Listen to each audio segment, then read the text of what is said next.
Shalom, shalom. I'm Rapha'Yah. Thank you for joining me, and I'm sure that you guys are very excited, as I am, to bring this continuation. I call it the continuation of a previous um, talk that we had last time about the mystery Babylon.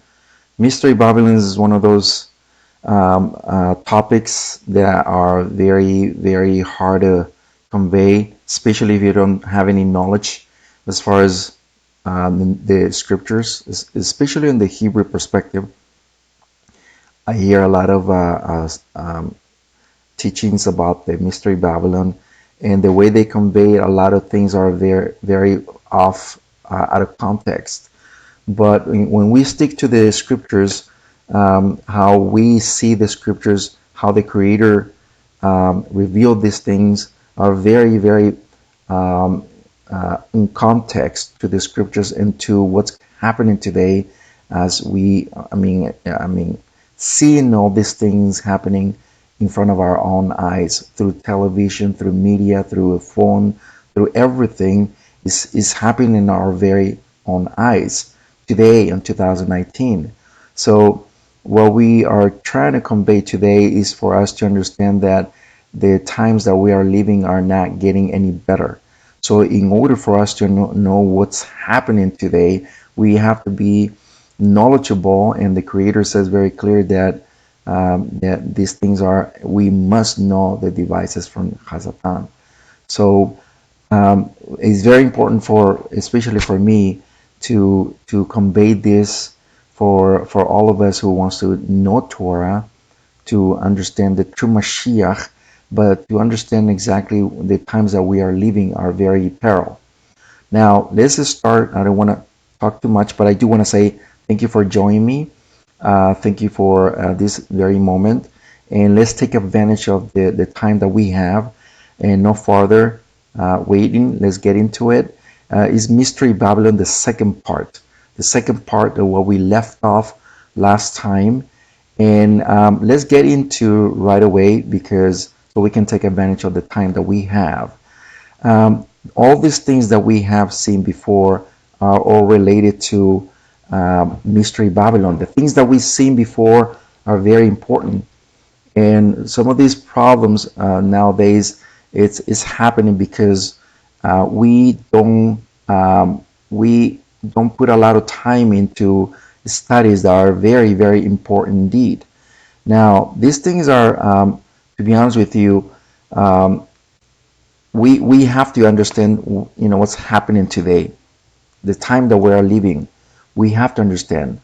So how can we know what the Creator is telling us if we don't know these things? We must know the Torah. We must know what the Creator is telling us through the scriptures from the book of Bereshit or Genesis all the way to Revelation.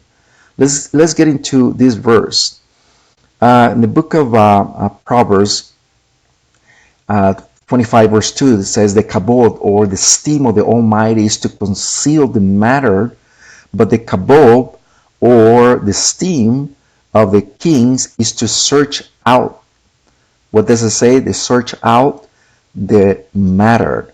So it is our responsibility. It is our our knowledge to understand what the Creator wants us to understand, but we must search for it. You cannot just sit down and wait until kingdom come, like as they said.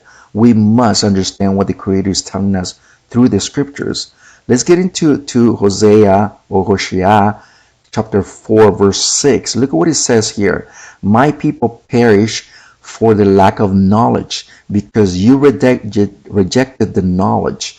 It is very important for us as the Talmidim, or students of the Torah, is to understand that the things that the Creator wants to tell us. But the problem today is that we don't want to study. How can we know what's happening today? How can we know what's happening in the society that we live in, that things are getting worse and worse? Man wants to be woman wants to be man. Mary is marrying a man, a woman is marrying a woman. I mean, all these things are happening as we speak. And this is part of the prophecy of the mystery Babylon. So let's get into a little bit deeper so we understand what's happening.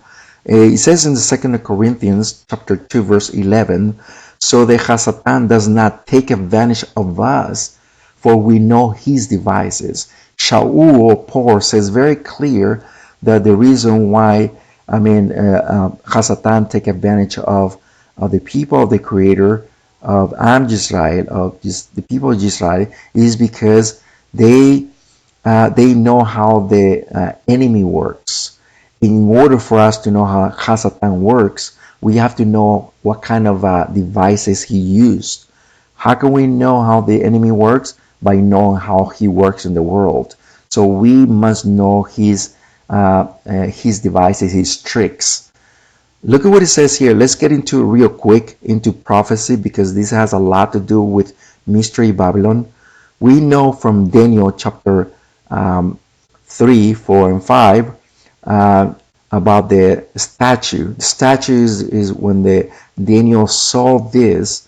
This is very important because here we see a lot of things are happening as we speak right now. Rome happens to be the legs. The legs are iron. Iron happens to be one of the strongest metal there is. Let's get in a little bit. Look at what chapter 2 of Daniel says, verse 33. And it says the legs were of iron. Iron is one of the strongest metal there is. Now look at what it says on the feet. The feet was more like a mix of iron, right? It says its feet were partly of iron and partly of clay. That means they weren't strong enough, but they were mixed. Now, see, a lot of people think that Rome, the empire of Rome, happened to be seized, to completely gone. They just gone. But in reality, it wasn't.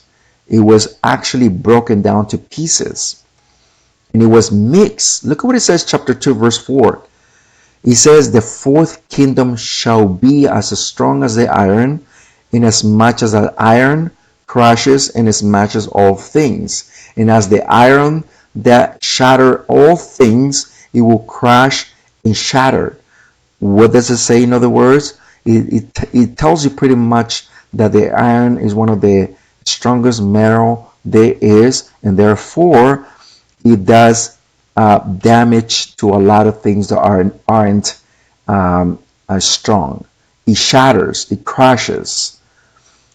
Chapter 2 verse 41 in the same verse says, chapter says, and as to what you saw, the feet and the toes were partly of potter's clay and partly of iron. The kingdom shall be divided, and there shall be in it the strength of iron, because you saw the iron mixed with clay of the potter. What do we understand through these verses? That what Daniel saw? We are looking at that Rome, in other words, it looked like it was gone, the empire of Rome, but in reality it wasn't. It was mixed with clay. And we'll see what happens as we go along. We can see that Babylon in the top was the top head of Babylon. Then we see the arms and the chest. It was Medos and Persia. We see the torso, and we see that is Greece. And then we saw Rome. Okay, we saw Rome, which is the legs, strong legs of iron. And we see down here where the feet and what is called today, the feet, it was mixed of iron and clay. So we can see the empires that they were run around Rome, okay, and also the European unto the present. So we're going to concentrate on a few things right now. Daniel chapter 2 verse 42, and as the toes of the feet were partly of iron and partly of clay, so the kingdom shall be partly strong, and what else? And partly fragile. We're going to stop here for a little bit, okay? Because this is very important to elaborate a little bit. and what we're getting into.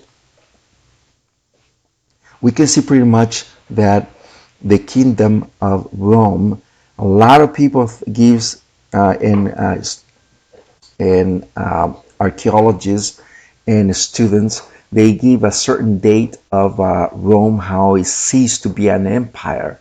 But a lot of people don't understand, and this is through research in archaeology, we, in history too, textual history, we can see pretty much that Rome never ceased to be exist. That means that he prolonged their empire in a certain way. That's what we see the feet, that they were partly iron and partly clay. It's very important what we are about to see in a minute, because we see here in the book of Daniel that the empire of Rome was weakened, but it was mixed with other countries. And let's get into that right now, so you can see it for yourselves what we are talking about. Daniel chapter 2 verse 43, and as you saw the iron mixed with clay of the clay, they shall be mixed with the seed of men, but they shall not adhere to one another, even as the iron does not mix with clay. What are we looking at here? We're looking at as a mix of empires and men, a mix of power, okay, that it was prolonged and it was passed on through generations. And we're going to see in just a minute how, and this is just a research. If you do research, this is not something made up as we think it is. Nations, okay, Rome and the nations was what is called today the Roman Western Empire, okay, and the Roman Eastern Empire. All these two things, it was a split in half. One was the Roman Western, and the other one was the Roman Eastern Empire. And we're gonna trace it back in those days. Look what it says here in 476 after the Common Era. Romulus, the last of the Roman Empire in the West, was overthrown by the Germanic leader over there. What are we looking at here? A lot of people think that Germanic leaders they came about in 476, but the problem is that a lot of people don't understand that at the time that the Romans were there, their Germanic tribes and leaders around there, they already accepted already the culture of the Romans. And by the way, they already call themselves part of the empire of Rome. And we're going to see in just a minute. The language of Europe was Latin, which is the Roman Empire. Okay, and this is just something that we see even today. In 800 AD, Pope Leo III crowned Charlemagne as the emperor. Once again, he was he was crowned as an emperor, the Pope. And this happens to be in 800 AD. Once again, he was titled emperor. Okay, once again, we are tracing back the Roman seed. What are we looking at here? If you guys think for a moment, what do we call this era? We call it the era of Renaissance. Now, the question is, what Renaissance of what? That was the question. A lot of people think that is the Renaissance of the Vatican. Not really. They call it the era of the Renaissance because they wanted to rebirth Rome again. Rebirth Rome. Renaissance means to birth. That's what it means. That means that they wanted to rebirth Rome. And we can see it through paintings, we can see it through architecture, we can see it through a lot of textual facts throughout those ages.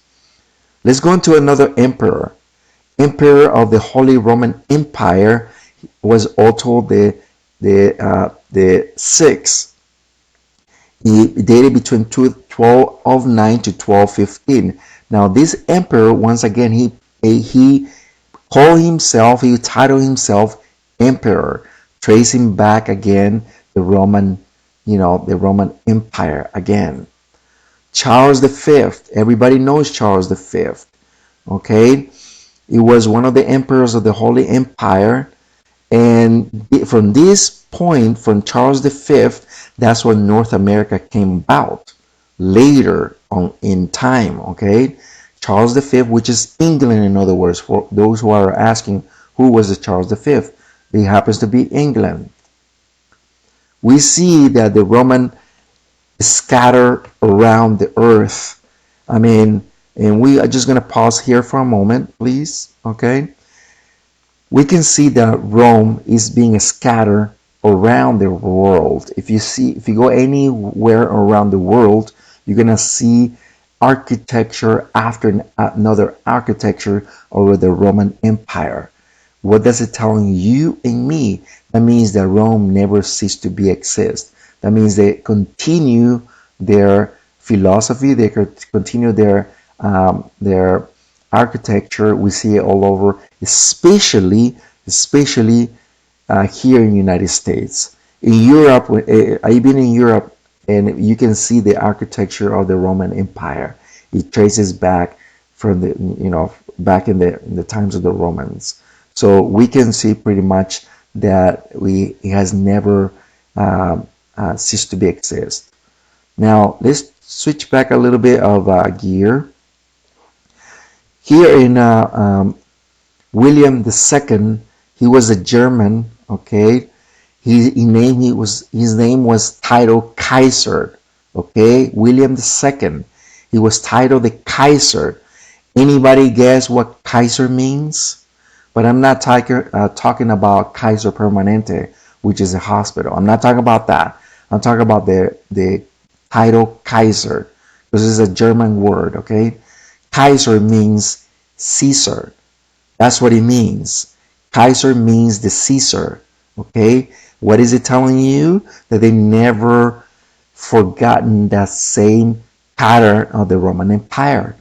He named himself a Kaiser, which is Caesar. Okay, and I'm just gonna pause here for a moment. I'm sorry about that. I don't want to forget before I say this. I was just looking at the if you guys want to check this on Netflix. I'm not endorsing because they're not paying me, but I just thought that it was something that it has a lot to do with this. In Netflix, there is some kind of show that is called The SARS, The Last of the SARS, or something like that. And it just happened that it was the Russians, okay? But if you know the SARS is short for the Caesars. You understand? The SARS, which is the translated, that's a Russian word. The SARS means the Caesars. That's what it is. It's a short for Caesars. So I thought it was very related on what we are talking about today. Now let's go back over here. And I'm just going to show you something that is very important. Benito Mussolini, he was Italian, of course, dictator. Okay, this dictator, we can pretty much see that he followed the same pattern as the Roman Empire. If you notice here, just going to trace it back. If you notice here, what do you see here? You see an eagle here. Who do you think had the eagle back in the Roman times? Of course, the Romans. They followed the same pattern. Okay? And look at what it says here, fascism. Everybody knows what fascism is. Fascism was a birch rod carried in the ancient Rome by the lictors, a kind of proto-police force. In other words, the Roman Empire was pretty much like that. And fascism is basically the same thing now, and it was back in those days. Benito Mussolini was one of them. Hitler was another one, and there is so much more that we can talk about that. Another Caesar that he called himself Pontifex Maximus. Okay, Pontifex Maximus. He was the Holy Pontifex Maximus. That was the Caesar. He titled himself like that. Who else do you think he called himself Pontifex Maximus? That's right. The Pope himself also called himself Pontifex Maximus. So that means we can trace back all this. That is not. It hasn't gone away at all. It continues on. The Vatican took control, political control, and also religious control, and that's what is called the Dark Ages, when the Vatican took over as far as political and also religiously too.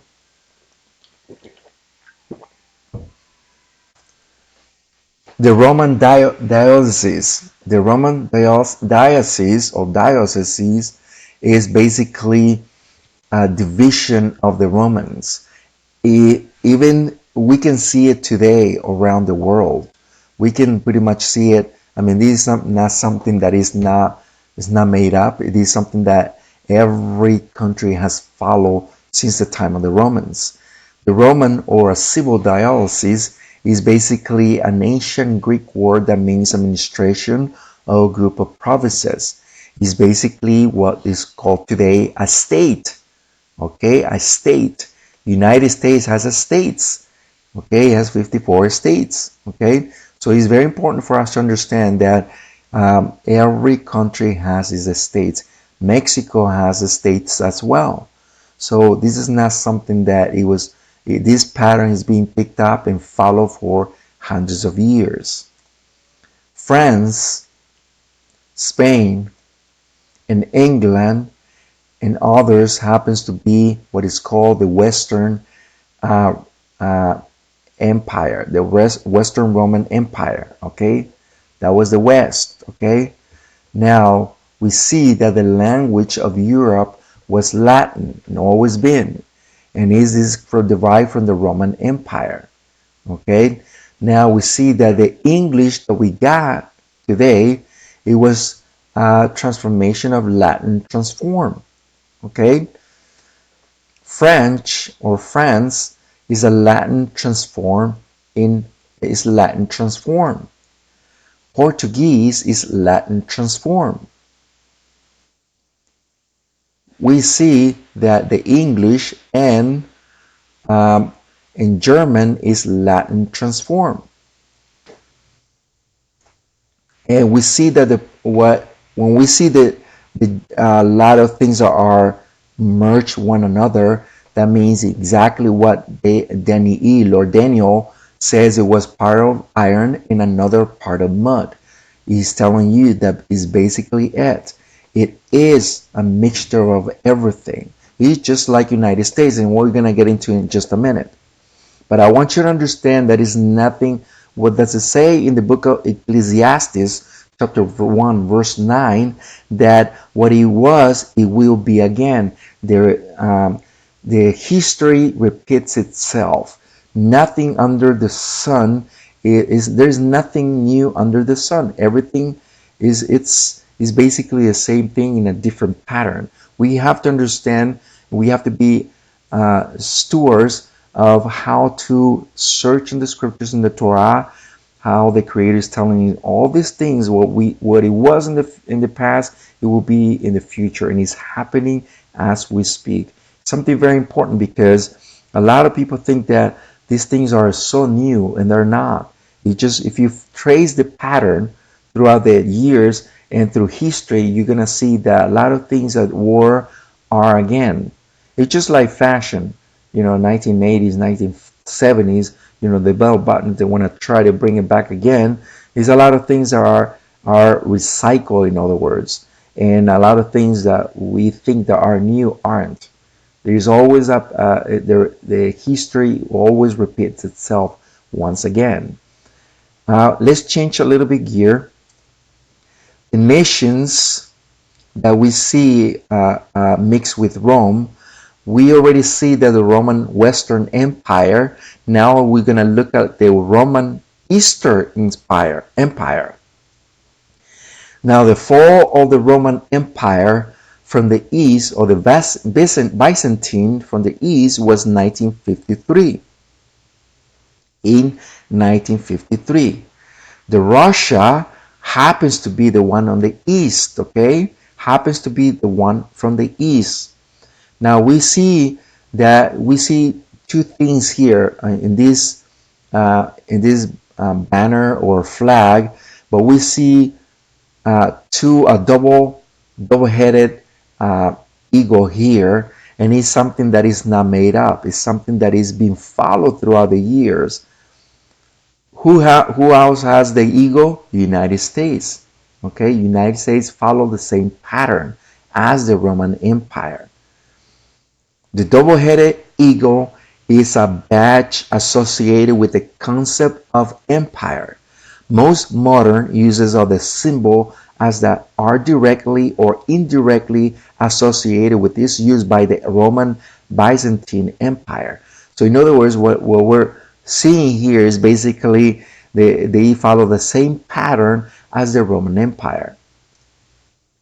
Here in the United States, in the capital, we can see that the capital is basically the same replica as there was in the Capitol Hill in Rome.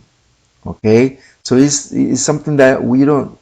I mean, basically, what we're looking at here is something that is repeatable again throughout the ages, and we're gonna see in just a minute, what I'm talking about. Okay, because it's just all history.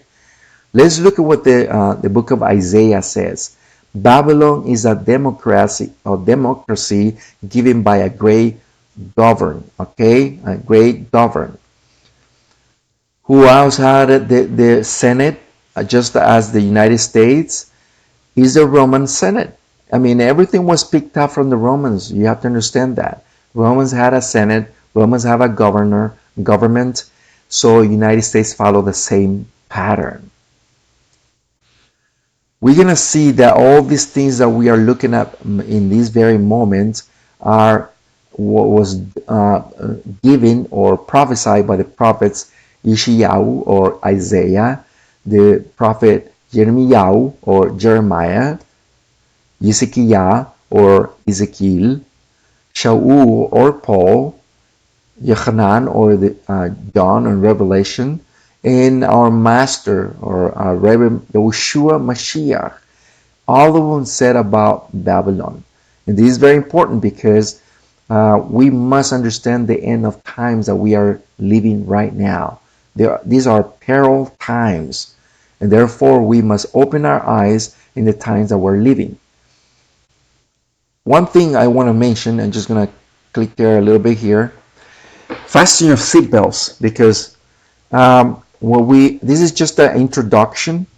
At least you have an idea what we're bringing today. But the things I'm going to bring right now that are open for you to search. It's not something that is settled. Do your own research. I'm bringing the information to you. Do your own research. We all must be as stewards of the word of the Torah, our Mashiach. Be a steward. Do your own research. I'm just bringing this information, but you have to continue the information that I'm giving to you. And once again, the information I'm going to bring to you is not something that was brought on the Babylon, the first part. This is the second part. So all the things that I'm bringing right now, like 90% of them are brand new information that I'm bringing right now. Once again, please fasten your seatbelts because when I was doing research myself, I was really shocked on a lot of things that I found.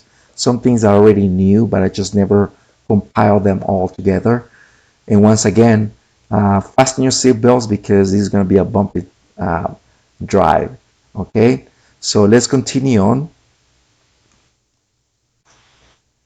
Why United States does not show up or is not spoken by the congregations today? A lot of people think that United States does not appear in the scriptures at all. And a lot of the so-called ministers or pastors don't want to talk about it. Some do know and some don't want to talk about it because it's too complicated for them, because they're more into making money than speaking the actual word of the Creator. But most of them don't have any knowledge about Torah, so that's why they don't talk about it, because they have no knowledge of Torah.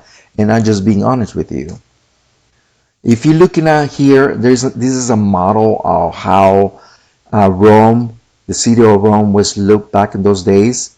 Of course, today is very modern, but back in those days, how this is how, if you were in Rome, this is how Rome looked like.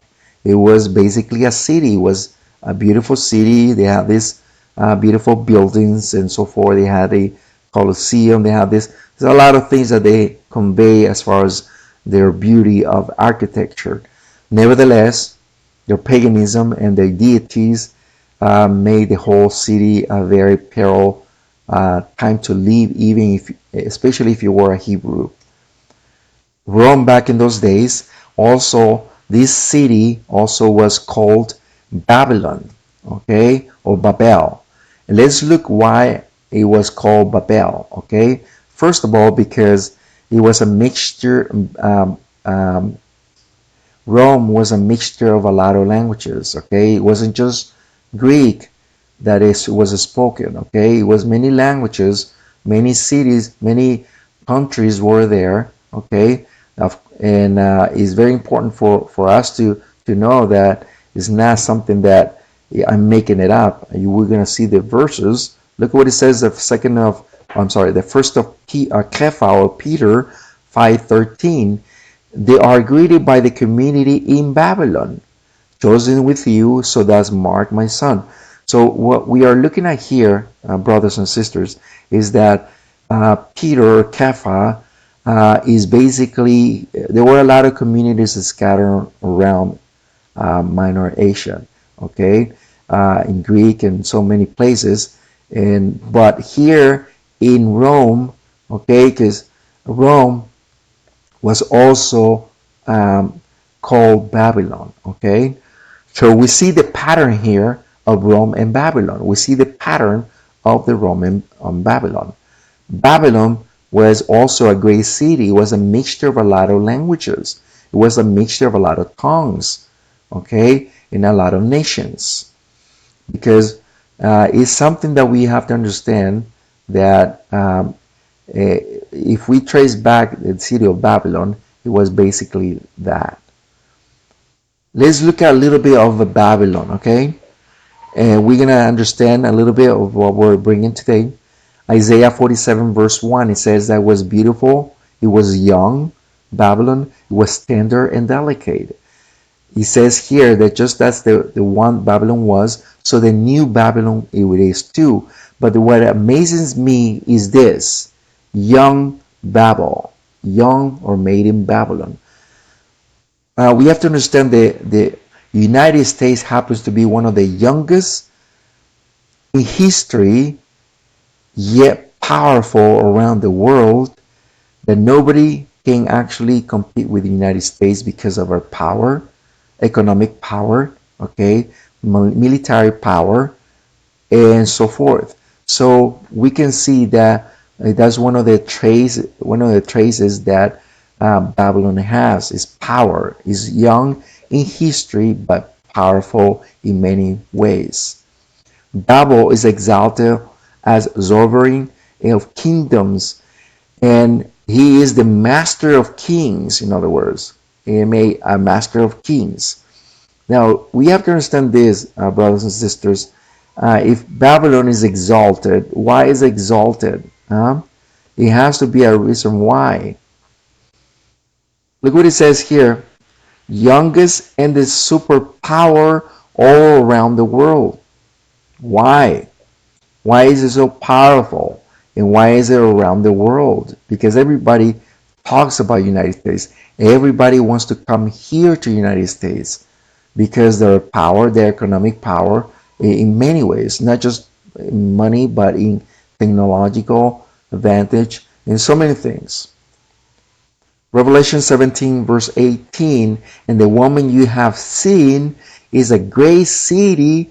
Look what it says, that rules around the Melchim or kings of the Adas of the land. Okay, so you understand that this great city, this woman, it's a great city, it's a great powerful nation that rules around the earth, in other words. That's another word to put it. The rules around the earth. Now we start seeing a little bit clear of who is Babylon nowadays? It is an exaltation of nations in astonishment. The United States is being well known because of the things they do, the places they go, the places they invade. And we know it for a fact because we see it through footage, we see it through history, all the places they have gone to. They've gone to Iraq, they've gone to Panama, they've gone to a lot of places, and nobody can say a darn thing. Babylon, once again, is a great and democracy and a grand government. Look what it says here, 47 verse 13, having fatted with multitude of your counsels. We see the traces of Babylon. We see how Babylon actually works. We see their traces. That's how Babylon wasn't back there, back in those days. Babylon is great again. We're going to see something that is one of the landmarks here in the United States. Every time they come from Europe and they come to New York especially, we see pictures from the foreigners and those people who pilgrim all the way here to the United States. The first thing that they saw was this statue, what they call it today, it's a Statue of Liberty. Liberty, in other words, it signifies freedom, right? But we think that that's what the most Americans think today and around the world, that this symbol, this statue, means the symbol of liberty, of freedom. But in reality, it's totally different. And fasten your seatbelts, what I'm about to bring right now. Looking right now, Sol Invictus. Sol Invictus is basically the great unconquered sun. This is the great unconquered sun. Okay, and this happens to be allusion of the emperor. Okay, but in this case, if you notice over here, brothers and sisters, right here in this very corner, that's the Sol Invictus. Okay, Sol Invictus right here, and here we can see that the Liberty, the Statue of Liberty, it traces back in many years before that. Before it used to be Athena. It had other names, by the way. It was Athena, it was Lady Liberty, of course, but also it was Isis, and also the Sol Invictus, which is the Roman sun god, in other words. Once again, it had many names, but like I said, he had other names. Today we have the production studio that is called Columbia Pictures, right?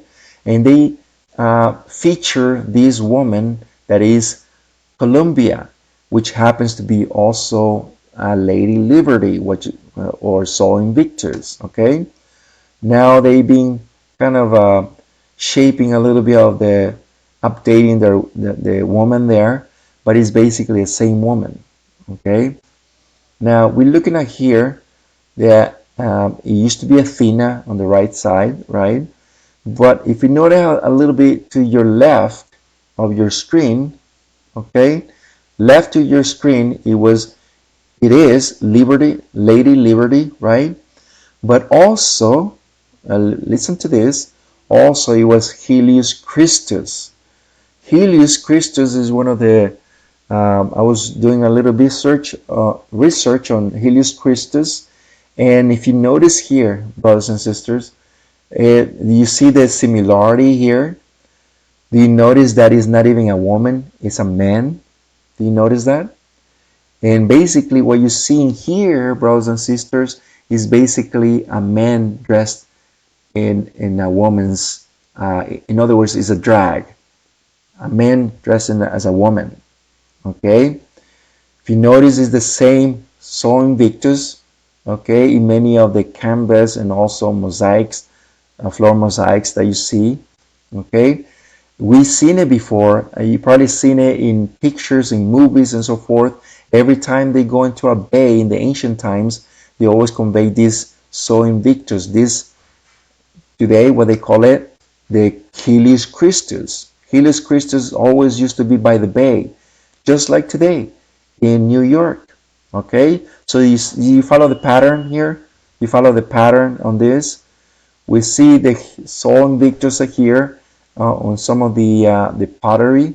Okay, and now we see a little bit pattern around the world, especially in the Vatican. There is the worship of the sun. Okay, the worship of the sun when they put in front of themselves that they worship the sun, and you can see it writing the. You can see the sun, the circular metallic, sometimes with gold around it. Okay, is basically the sun. Let's look at it a little bit more farther. If you look up here, this Greek Jesus, okay, we're going to get into that at the very end when it comes to Jesus, the Greek Jesus. But right here, we can see that this is the sun, the halo here, right? Halo, I'm sorry, the halo here is basically the sun. The same thing we see here, the halo, and the same thing with Mitra here. The same as the Ra. You see that here? We can see pretty much it's something we are looking at the pattern here that they're trying to convey the worship of the sun. Once again, this is Helios Christus, okay? Helios Christus, and we can see pretty much the worship of the sun in your very eyes. Now, once again, this is Athena. You can see pretty much the same demon-like. Okay.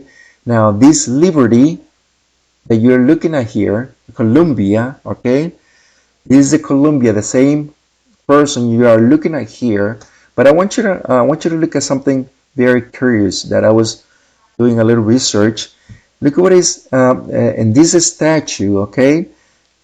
If you go to the library of the University of Columbia today, you're gonna see something in this statue that they convey right in front of your eyes, and a lot of people are aware of it. Do you see this gentleman, this young man? He's putting his hand inside because there is something inside there, and it's something that is very curious. The people who are behind this, these statues, and they're trying to convey something very, very obscure, very what they're worshiping. In other words, that's what they worship. When you advertise these things, is because you worship that. This is what they have. What that young man was putting his hand in. There's an owl there. You see that? There's an owl. You know what the owl is, right? The owl is Moloch, the demon Moloch. Okay, we're gonna get into it in a little bit. Disney, okay, Disney conveys this very same thing. If you notice the owl here, that's Moloch here. You notice in a lot of cartoons that they convey throughout the years, you see Moloch, and we understand, okay, that Walt Disney happens to be part of the Illuminati agenda. Okay, so we can see that in the many of the cartoons they convey this obscure for the kids. You notice here Moloch here is, you can see pretty much here. You can see what they convey to the kids without even knowing that it's right in front of your eyes. Today we can see on the media, okay, we can see on the media today that a lot of the so-called celebrities, they try to convey the same thing. When you see people doing this kind of gesture, is basically that they worship Moloch as well. Okay, it's not something made up. These people, they go through rituals in order for them to earn 50, 30, 40 million dollars a year, in their career, or they sometimes a little bit more. They need to advertise, the people behind them. They need to tell them that I am part of it. They need to do that in order for them to be part of the elite. If you notice here, if you grab a dollar today, one of your dollars in your pocket, you're going to look up in the upper right corner. You're going to see here, you have to zoom this with your phone. You can use your camera phone and zoom this in a dollar on your pocket, and you're going to see this. You're going to see an owl. And this owl is basically the worship of Moloch once again. If you notice this plaque that they have, you're going to see another Moloch, another way to convey Moloch, and you can see Moloch right here on the chest. See that here? The chest, and also here, Moloch. So this is something, once again, that I want you to pay attention to, the things that are basically conveyed today in the media today. So I'm going to stop here a little bit before we continue on. So we are looking up a lot of things that are happening as we speak. Once again, it's very important for us to acknowledge these little things that you see probably once or twice through movies, through advertise, through media, through your phone, through a lot of things. You always see these things, especially now. The kids are watching all this, and sometimes they don't have no idea what they're watching. A majority of this symbolism are conveyed through cartoons. Okay, they look very funny, very thing, but when you look right in the background, you can actually see what they're trying to convey. All these things are, the kids are recording this in their minds. It's something that you have to be very careful. If you are a parent, you have to be careful with these things, because these things, they do have a subconscious. Humans have a subconscious, and they do get, especially the kids, they have more, they're like a sponge. They convey more in a very under the water, these symbols. Okay, now we are going to go into the obelisks. The obelisk is pretty much what we are looking at every single time you see a church. Okay, and I'm going to convey a little bit of what obelisk is all. This is one of the obelisks that you see. There are three major obelisks around the earth today. One of them is in London. Okay, one of them is in London. London is the financial center around the earth. Okay, the second, this is the first one, financial center around the earth. That's in London. The second obelisk, that is on Washington. This is the military. Okay, this is a military where all the military agenda is taken care of. And the third one, which is the religious obelisk, is all the religion decisions are made, and this is on the Vatican. So you have to take into account all these things are correlated one another. They are together. They are in union one another. It's not for, I mean, think about it for a moment. Why does every single place has an obelisk? It tells you because they all worship the same deity, the same demon. Okay, now what is an obelisk, brothers and sisters? What is an obelisk? An obelisk is basically the penis of Baal, the penis of Nimrod, the Baal of Nimrod. Okay, so basically this is being dragged on throughout the years, through generations, through cultures and so forth. Okay, and is being passed on through Egypt, to Assyria, to Babylon, and in many countries. We're gonna see in just a minute what I'm talking about. Okay, because it's not made up, it's being through cultures. Today, if you look up here, the worship of a penis, the obelisk, if you notice right on top, is basically that, brothers and sisters. Okay, you're never gonna see a single shred of evidence in the scriptures that a synagogue or a kehillah or a community was this kind of structure or architecture.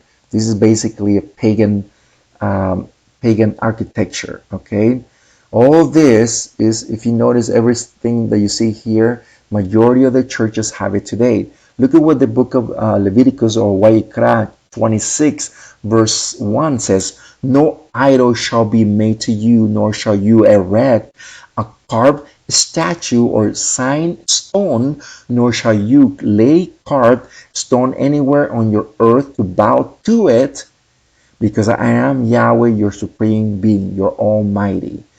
What does the Creator say in the Torah?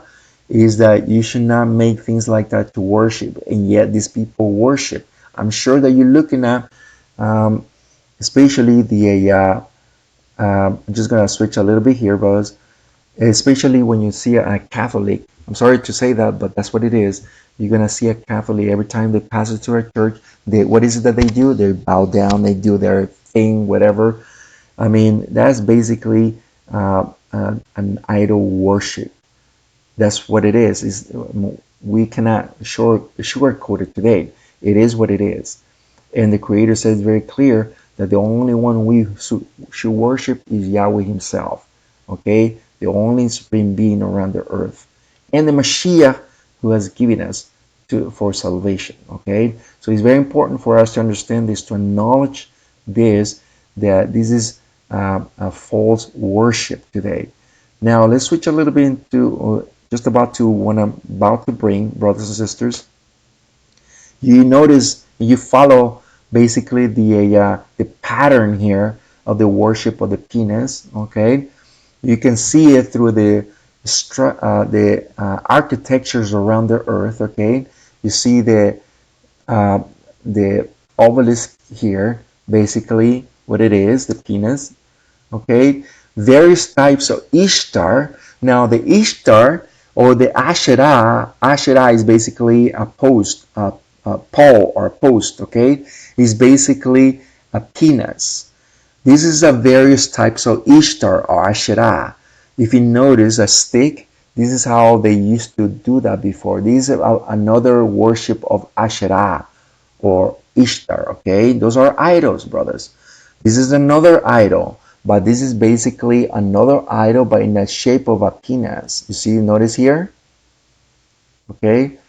Just like I said, this is not something made up, brothers. This is something that you are basically, you do research and you'll find out what it is.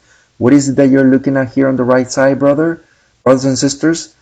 A bunch of peanuts, wooden peanuts here on the right side, and this is done in China and Japan and Korea too. Okay, this is basically what they do in small towns. Okay, I was looking at a program and I was like, really, I can't even believe they actually do that.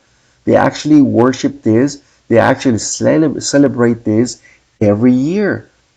Okay, look here, the phallic shrine in Bangkok. Okay, these are also Asaro idols, Asherah. Okay, once again, this is something that the nations worship. Okay, once again, this is a traces back all the way from Babylon. This is the penis of Nimrod, brothers and sisters. Jerim National Park, where? In Turkey. Another Asherah, another penis, brothers and sisters. This is in South Korea. Okay, South Korea. What are you looking up here? Another bunch of penis. Uh, it might sound really funny, to be honest with you. When I look at this, I do giggle, to be honest with you. But I actually scratch my face and I say, man, I can't even believe that these people actually do these things. I'm sure you've seen this before, brothers and sisters.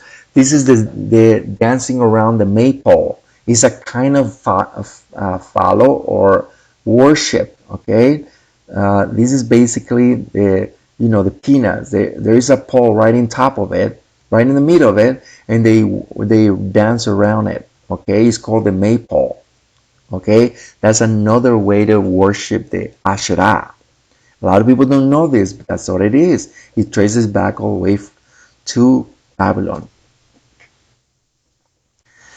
And the second of Kings 18:4, it says that the king removed the high places, toppled the sacred pillars, and cut the Asherah, okay, the female deity. He also shattered the brass serpent Moses had made, for that the day the Israelites burned incense on him, and they called her Nehushtan.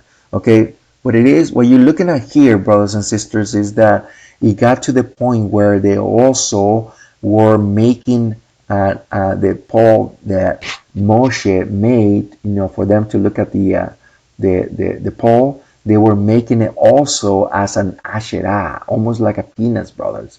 That's how they actually convert this into something pagan. Today, 99.9 of the churches around the earth are either occultists, Luciferians, or pansexualists. Sorry to say that, but that's what it is. Okay? Because they all worship one way or other. They are either occultists, either Luciferians, or either pansexuals. 99.9. I'm going to switch a little bit here, brothers and sisters. I was doing a research today, not today, but a few years ago until today, and then I happened to learn that a lot of all the pastors today, Christian pastors, Lutherans, you name it, Jehovah's Witness, you name it, a lot of pastors, a lot of, they are introducing Luciferism now. Okay, I'm not making this up, I'm just telling you what it is. They introducing this form of Luciferism. Okay, they started off real nice. Okay, once you get into their religion, quote unquote, okay, they get into the religion, then later they introduce the Luciferism little by little. That's how it's going on today, brothers and sisters. That's why we have to be very stewards of the word of the Torah. We have to. It's a must for us to be careful in these peril times, because we are living as it is right here in the United States, and we are living right in the middle of Babylon. So don't be surprised if you see this kind of activity, this kind of teaching. It is coming very dangerous today. You don't know who you're talking to. There's a lot of people that they do follow Luciferianism. Okay, in just a moment we're gonna get into that. Okay,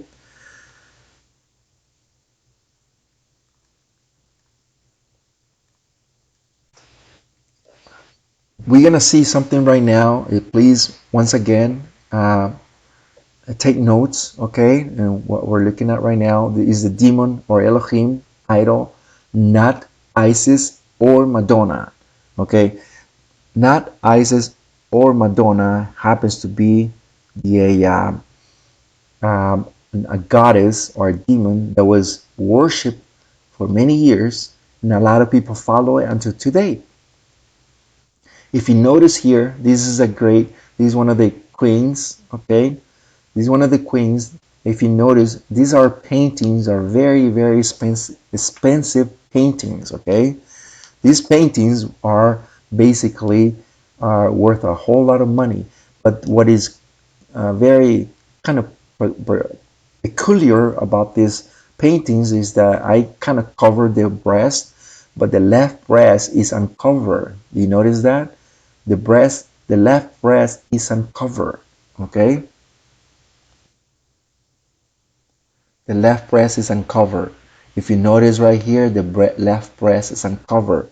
And there is a reason why it is uncovered. Now, if you notice here the peacock, it happens to be another demon too. In another time, we will talk about that demon. Okay? That's not the point today. If you notice in the ancient times, who else did this? If you notice here, if you notice here, if you zoom a little bit here, the left breast is also uncovered. Okay? This is a pattern that they worship the same idol. Okay? If you notice here, brothers and sisters, the left breast is uncovered as well. Okay? The left breast is uncovered as well. If you notice, I mean, we're following the pattern here, brothers and sisters. And like I say, it's not something that we are making it up. We are following the pattern of Mystery Babylon. If you notice here, Madonna, if you notice Isis here, the left breast, right? We are looking at the same deity. Horus, okay, and Isis, we see on the left hand. On the right side, we're looking at Mary and Jesus, but what are we looking at in the left side too? The same deity, by basically Isis and Horus. Okay, now we are looking at in every single culture today. This is a medieval times or Renaissance. Okay, we're looking at the Egyptians and we're looking at the Hindus here. We're looking at the same thing, the left hand side. Okay, we're looking at the same deity, Isis or not. What are we looking at here in the Egyptian times, brothers and sisters? Same thing. If you notice here, okay, if you notice uh, right here, brothers and sisters,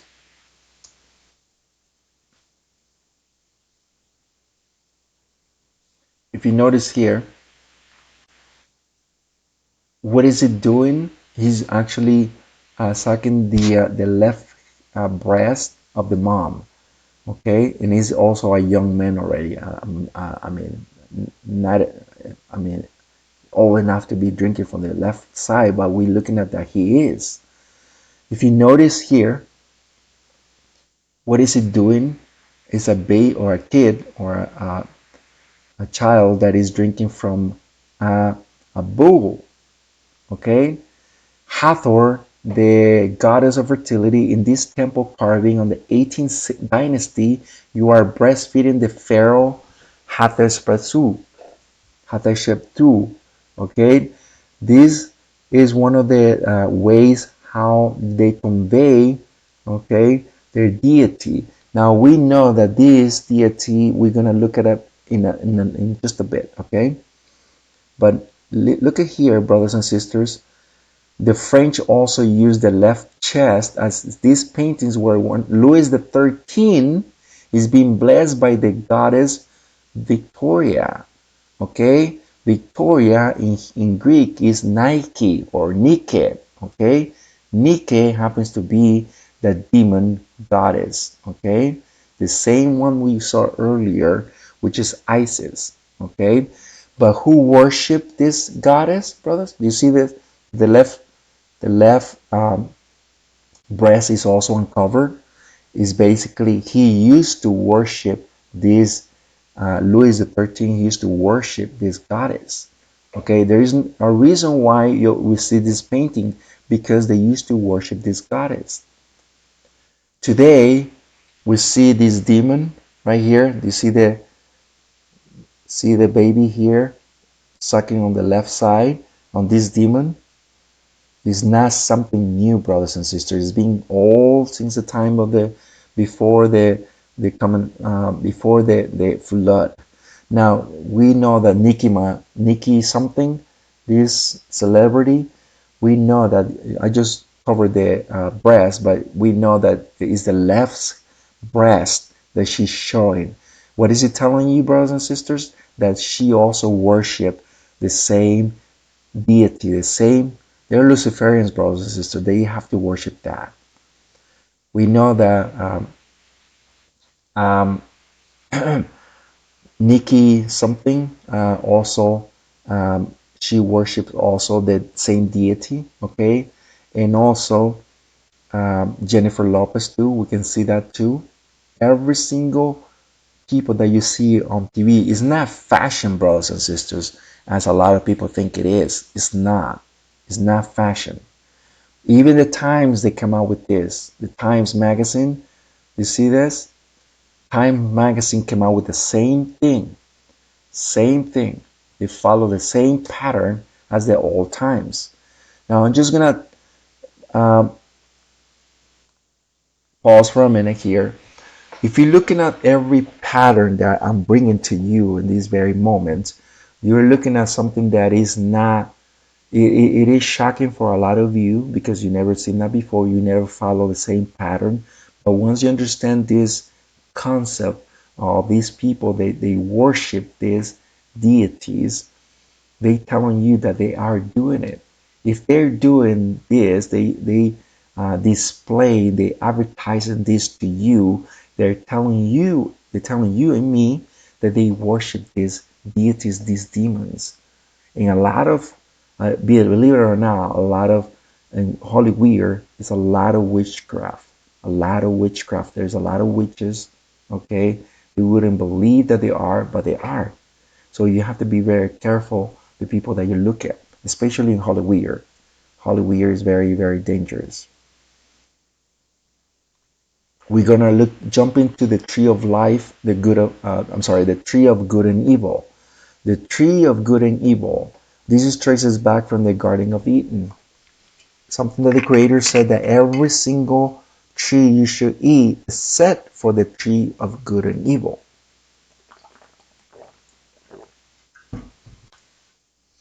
The, the tree of good and evil traces a little bit later with the Egyptians.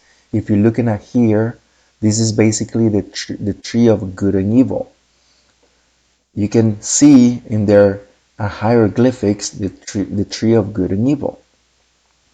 The Medos and Persians, you can see the tree of good and evil, brothers and sisters. Even before the flood, the tree of good and evil was already there. Okay, you can see on this um, in this ancient hieroglyphic, okay, finding another, and then later the Babylonians, they follow the same pattern. If you look at here, this is the tree of good and evil. But today, I'm just gonna pause this for a moment, okay? Today they call it the tree of life, okay?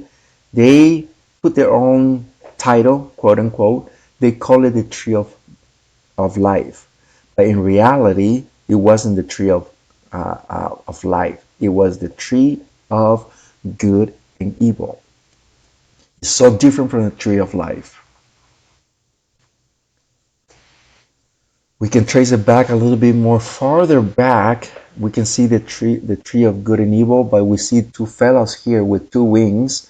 Those are Nephilims, okay, by the way, hybrids or Nephilims, okay.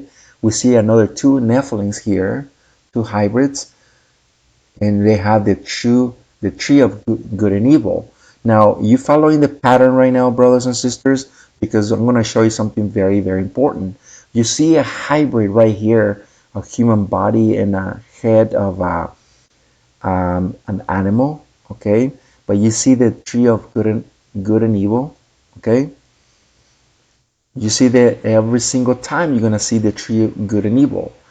The, the word ta'abah means pleasant, greed, longing, delight, or lust. The reason why I bring in this word is because this is what um, Haba or Eve felt when she saw the tree of good and evil. She felt that lust. She felt that desire to know what was the tree of good and evil. And that's why I'm showing every single archaeological finding, and that a lot of people want to find out what is the tree of good and evil. Lust is the basically the desire of the meat is excess or too much. In other words, that's what it means. This word, ta'aba.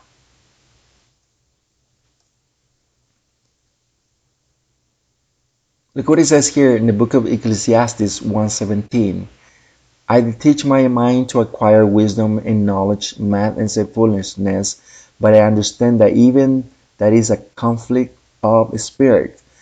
What I'm trying to bring, brothers and sisters, is that a lot of people try to understand what life is all about. You know, I'm gonna pass this for a moment. A lot of people think that the tree of life, quote unquote, relies on making money, okay, finding what knowledge is all about by anything that you can convey in around the world as far as money, military, knowledge of man and so forth, but nothing about the creator, okay. That's what a lot of people tend to think. And also the worship of Lucifer. They think that they will uh, acquire the true knowledge, and it's not. Is all that nonsense, because it's not going to take you anywhere. The only true knowledge is the Torah. The only true knowledge that you and I want is what the Mashiach says.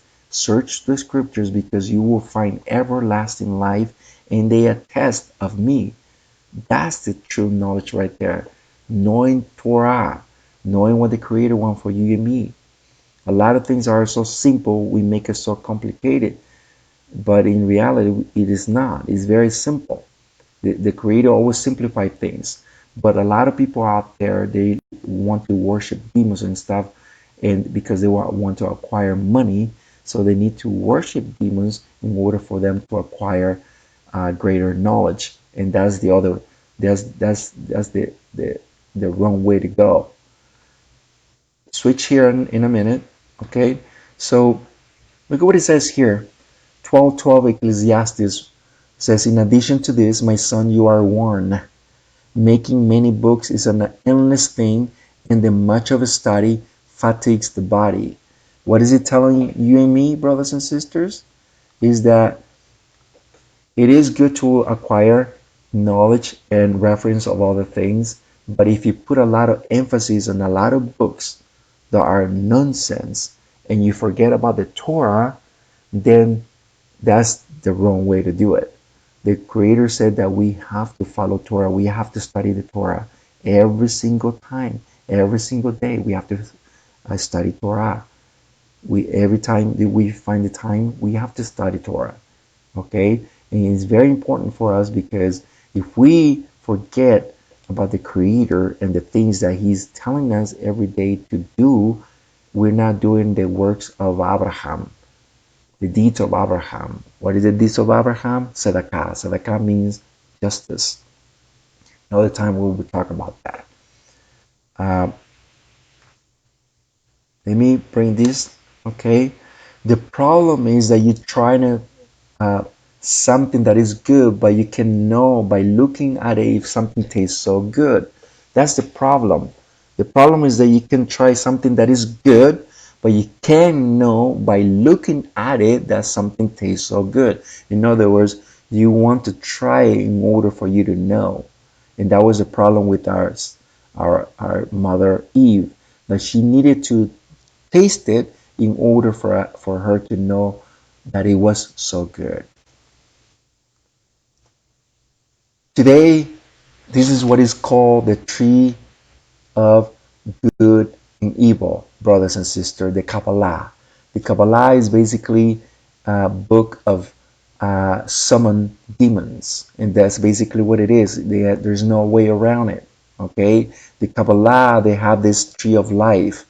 That's what they call it. I don't call it. They call it. The Torah doesn't call it because the Torah calls it the tree of good and evil.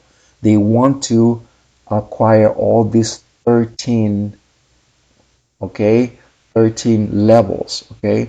Those 13 levels is what um, the serpent was telling Eve to acquire the 13 levels of knowledge. But what knowledge? If they're already perfect, our Adam and Chava or Eve was already perfect. What else do they need? They didn't need to anything else. The Creator was the source of everything. They didn't need anything else. But Hasatan uh, lied to her, deceived her, in saying that it was the ultimate thing for her to acquire good knowledge. Even today, brothers and sisters, a lot of people try to get into the Kabbalah and they don't even know what they're getting into. They're opening a door that they cannot close. Today, the Kabbalah is being one of the dangerous things about opening this door of Kabbalah is They getting into basically a door that they cannot close. The history of Kabbalah is basically when our Jewish brothers were in the exile in Babylon, they adopted this Babylonian Kabbalah, or what was called witchcraft, of how to worship the occult. Okay, and they brought this magic, what we can call it magic, and this worship, how you can convey these summons, how you can do this magic and these things so you can convey spirits. That's basically it. They drag this from Babylon until now. Okay, and a lot of things. For example, I'll give you an example. Another time, I'm just gonna pick this.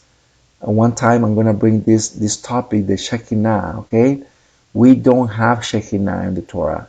If you look at, anybody look up for the word Shekinah in Torah, you're not gonna find it ever, because this Shekinah right here, okay, is basically a demon. Okay, and it's basically is a female, by the way. I'm gonna stop here for a minute.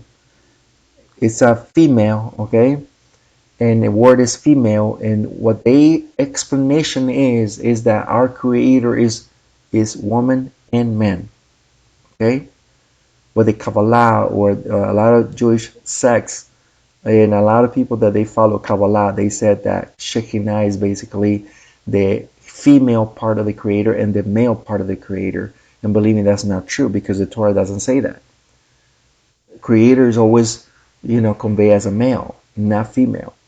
Okay, so it's very important for you to be very, very careful on what you're reading and what you're learning, because you're opening a door that you cannot close. This is a true tree of life that the Torah talks about. This is the menorah. The menorah, you will see it from the Torah all the way to Revelation.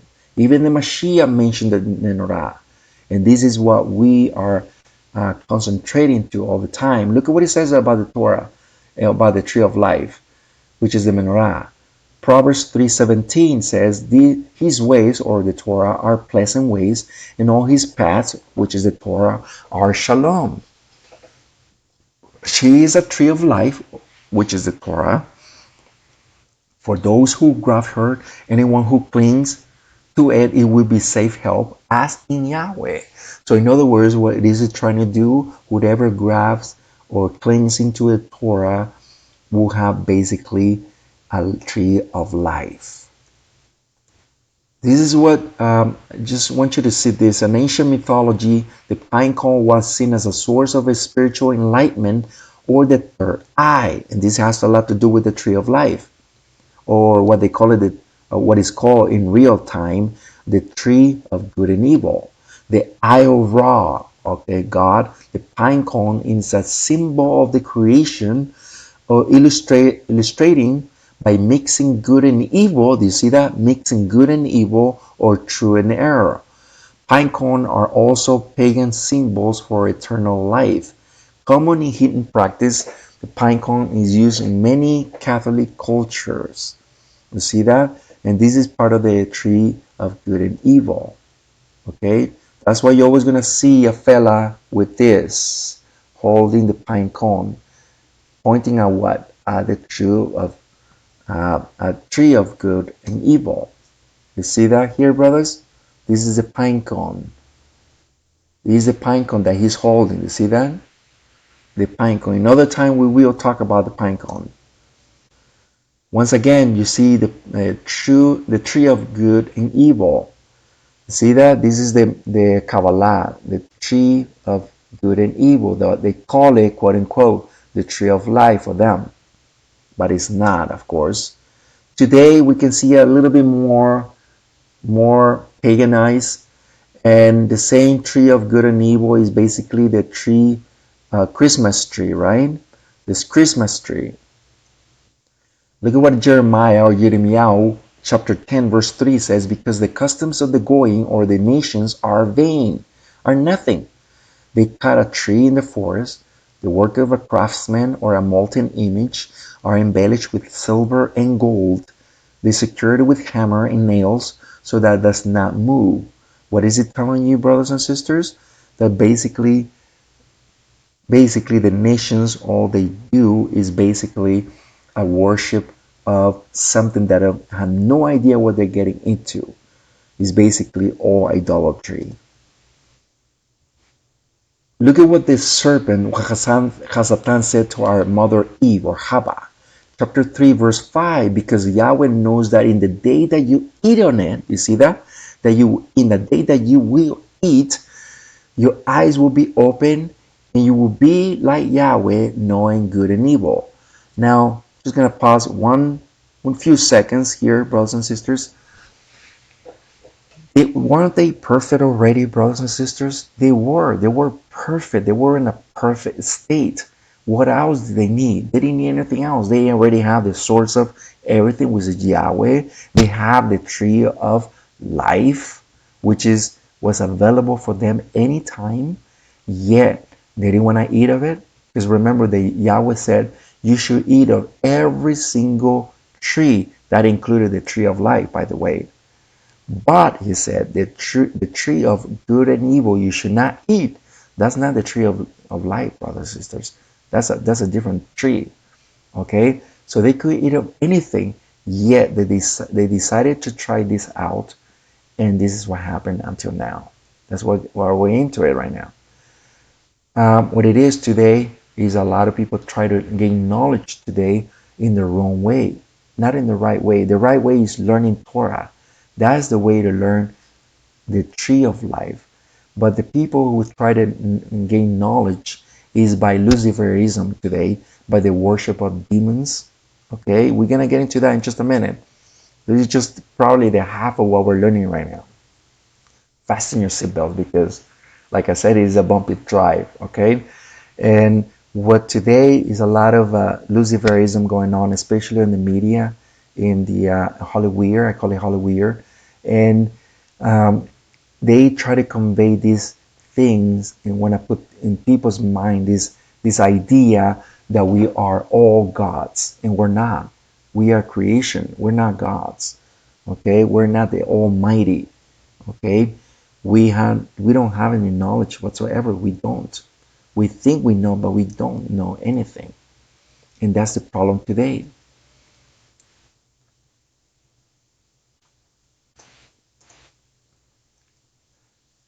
We're gonna go a little bit forward, brothers and sisters, because I want to jump into this, okay?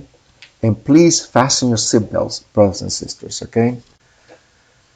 This is the start of Ramfan, what they call it, aka David, the Star of David.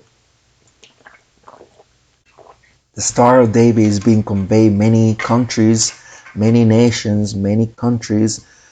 This idea that every time they see the Star of David, they make a union with Israel, with the people of Israel, with what they call it, the Jewish people, right? But in reality, it isn't. One of the reasons why the so-called David Star is because King Solomon adopted as a major symbol when he was building the pagan temples for some of his pagan wives. It's one of the reasons why the star came about. At that time, King Solomon became one of the most powerful shamans in the history of the world, having fallen deeply into the practice of occultism. Okay, this is very important, brothers and sisters, because it is something that is being conveyed throughout the years. Okay, if you notice here, and I'm just going to bring you evidence of what we're talking about right now as we speak. If this is a bull, okay, in India, and what are you looking at here, right in the middle of the animal? You see a star, right? You see a star, but what do you look at right here on the top?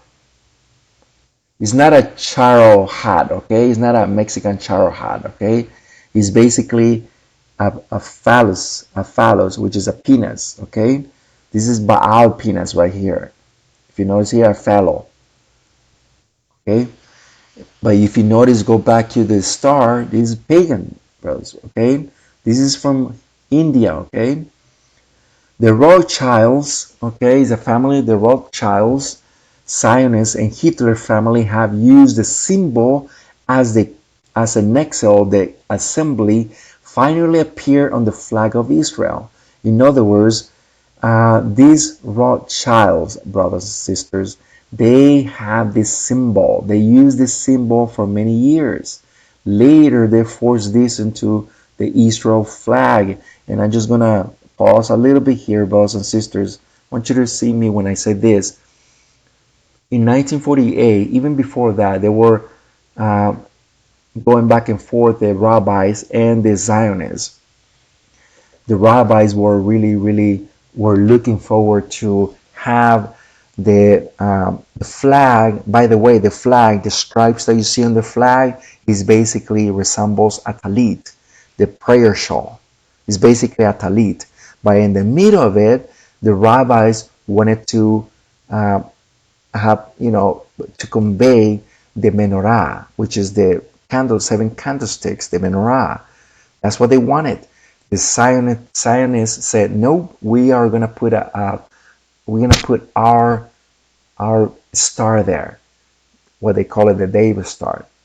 Okay, and so they forced this into putting the flag of the star in and became one of the flags of the nation of Yisra'il. But in reality, it's supposed to be a menorah. And that's the history of the flag. It's supposed to be something else, but they forced this into existence. Now, let's continue this. If you're looking here, brothers and sisters, you can looking at here that the star, okay, was basically Saturn, okay?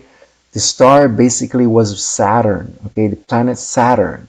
But what are you looking at right here, brothers and sisters? You're looking at the bull right here, right? And that's what you see right here. That's Moloch, okay? That's Moloch right here, brothers and sisters, a bull. Remember that you saw a bull a little bit earlier? That's what it is, Moloch. We can also see that Saturn represented a six-pointed star in the ancient Sumerian and Babylonian art. So we also know that it is related back to the time where Kabbalism and Judaism, mysticism was born. In other words, what we're looking at here, brothers and sisters, is basically a worship of Saturn, okay? That is basically something very ancient that traces back in the Sumerian that we're talking about before the flood. Before the flood, this worship was already there, and we're going to bring some evidence in a moment. The hexagram is a symbol of the Jewish people, was offered by the Jesuits in Vienna in 1648 at the request of the German Emperor Ferdinand. Okay? Who wished to assign flag to honor the crypto Jews of Prague for their help in the war of the 30s. Okay, so what are we looking up here, brothers and sisters, is that this hexagram was already enforced into our Jewish brothers. Okay, and who did this, brothers and sisters? The Jesuits. This is part of the Vatican. Okay, this is a part of the Vatican. Okay, one of these days, we're going to talk about the Jesuits themselves, but they enforced this into existence. The six-pointed star, or the hexagram, is a curse mark. No matter what the name might have been, which is David's star, Shalom's seal, double triangle, David's shield, etc., etc., etc. This is basically a curse mark. Ironically, David or Dawi has nothing to do with it. The hexagram and did not represent the Jews people until the 17th century. Okay, so in other words, this is something that had nothing to do with our Jewish brothers at all. The symbol became a representative of the world Zionist community. Okay, once again, this symbol became a representative of the world Zionist community, and later the broader Jewish community after it was chosen as a central symbol in a flag at the first Zionist Congress in 1897.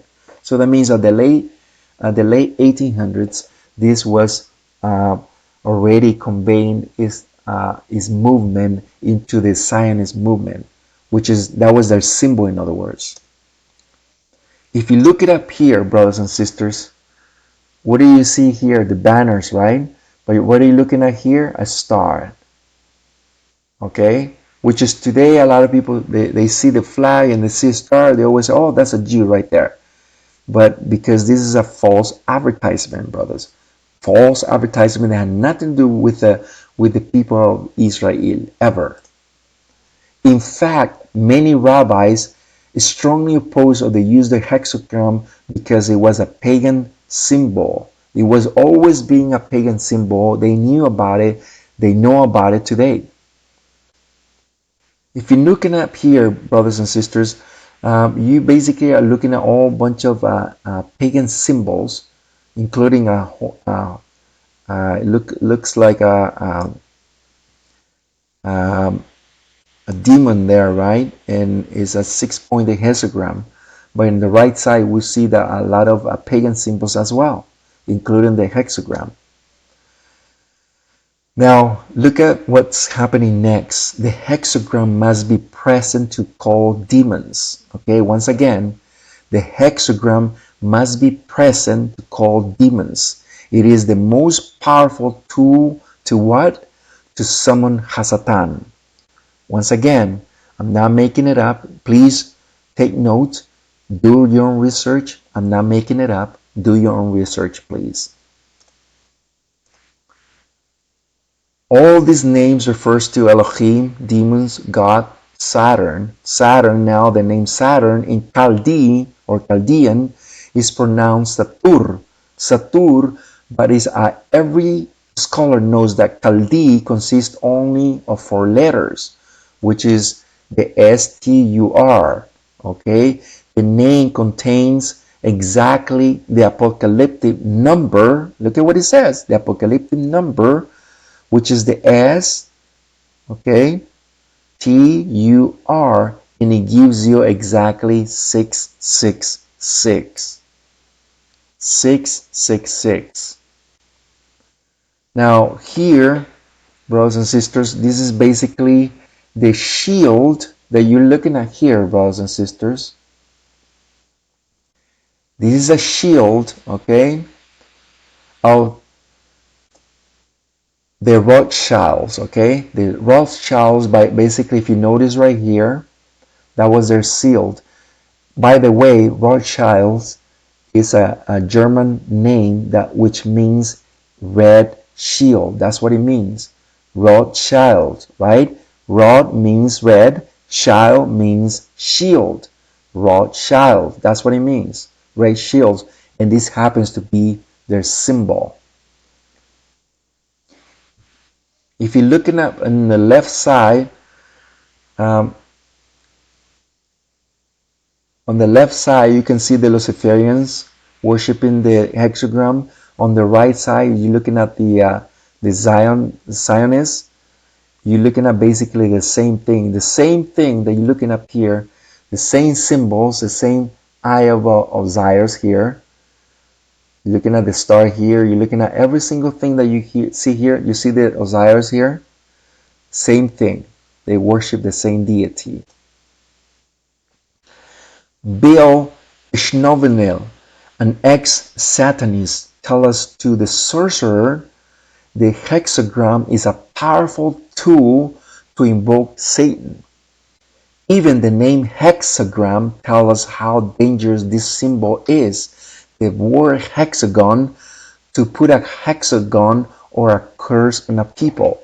In other words, when somebody says this, to conjure someone or to witchcraft and call someone in English is, oh, they put in a hex on you. That means it comes from the word hexagram. And what do you think is that? This, brothers and sisters, this symbol right here. This is the symbol that is being conveyed. Now, fasten your seatbelts. A lot of people, and I'm sure you probably watched this before, a lot of people, including myself, we have watched Schindler's List, right? We all watch it. It was a very moving movie. Um, it conveys basically the Holocaust of our Jewish brothers and sisters that die in the hands of Nazis regime. And we know that this happened for a fact. It's history. But a lot of people ignore that the symbol that Hitler actually put, they have put in every single Jew to identify the person as a Jew. A lot of people tend to think it was just a symbol, but it wasn't. It was not a symbol. Okay, it is a symbol, but it was not intended as a symbol. We just read right now, brothers and sisters, that it wasn't just a symbol. What is it that we just said right now? To conjure someone or to witchcraft is called in English to what? A hex. Or it comes from the hexagram, right? In other words, to put a hexagram or a hex or conjure someone or put a curse, in other words, just to understand my English word, to put a curse on somebody, it was this, a hex. So what Hitler did to our Jewish brothers, they put this sign to every single Jew, and it was a death mark. It was a death mark to every single person because they were going to the gas chambers. This, brothers and sisters, it was basically a death mark. They were sentenced to death. Every single person had this, it was sentenced to death. It was a death mark, brothers and sisters. Don't be fooled, that's just a sign to identify as a Jew. No, it wasn't. Okay? It was not. During the Nazi regime, the Yahudim or the Jews of many countries have to wear a hexagram as a mark of their identification. Some countries, such as part of France and Denmark, refuse to implement it. They usually have to wear a yellow star badge or a white bracelet with the blue star of David, quote unquote. Even children have to carry his identification mark, and it was also placed on the Jews' property stores. Those who refused to carry this identification mark in countries where it was executed were fined, imprisoned, or shot according to the Shoah, or which is the research center. So in other words, these people who, even kids who wear this sign, it was basically a death mark, brothers and sisters, a death mark for them.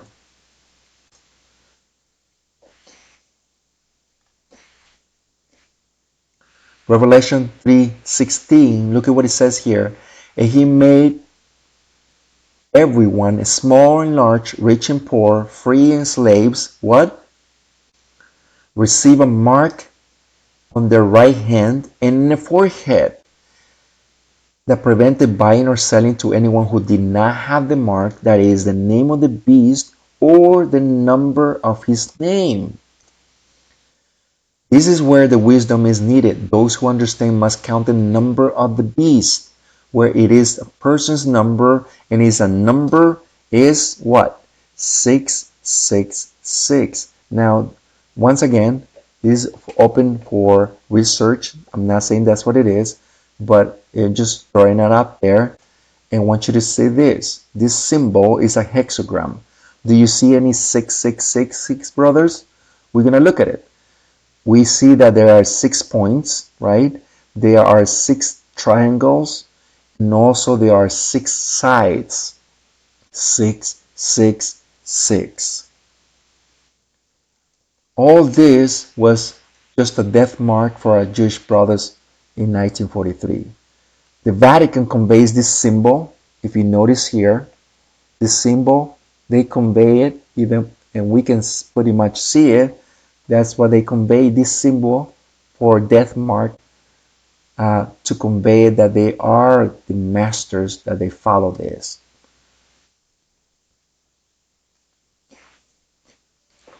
We can see in the Jewish today flag, okay, the Jewish flag, not the Israel flag, but the Jewish flag, we can pretty much see the hexagram here, right?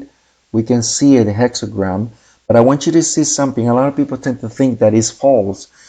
And in the latter years, we're going to see that a lot of evidence has come up, has resurfaced. This is basically a picture of the satellite taken, okay? One of the satellites took a picture of Saturn, and this is what they saw in the North Pole of Saturn. What do you see here, brothers and sisters? A hexagram in Saturn's North Pole. You see that? A hexagram. History. Therefore, this seal is kind of a crest familiar from the falling. Therefore, this symbol appears in the entrances of Masonic lodges, entrances and windows of the Catholic churches, and is a signal that Lucifer worshippers, pagan and occultists use. Okay, it's something that every single group that we just mentioned in this very moment worship and have this symbol. Now you're gonna see some um, evidence here in days back before the flood. What do you see here, brothers? Saturn. Okay,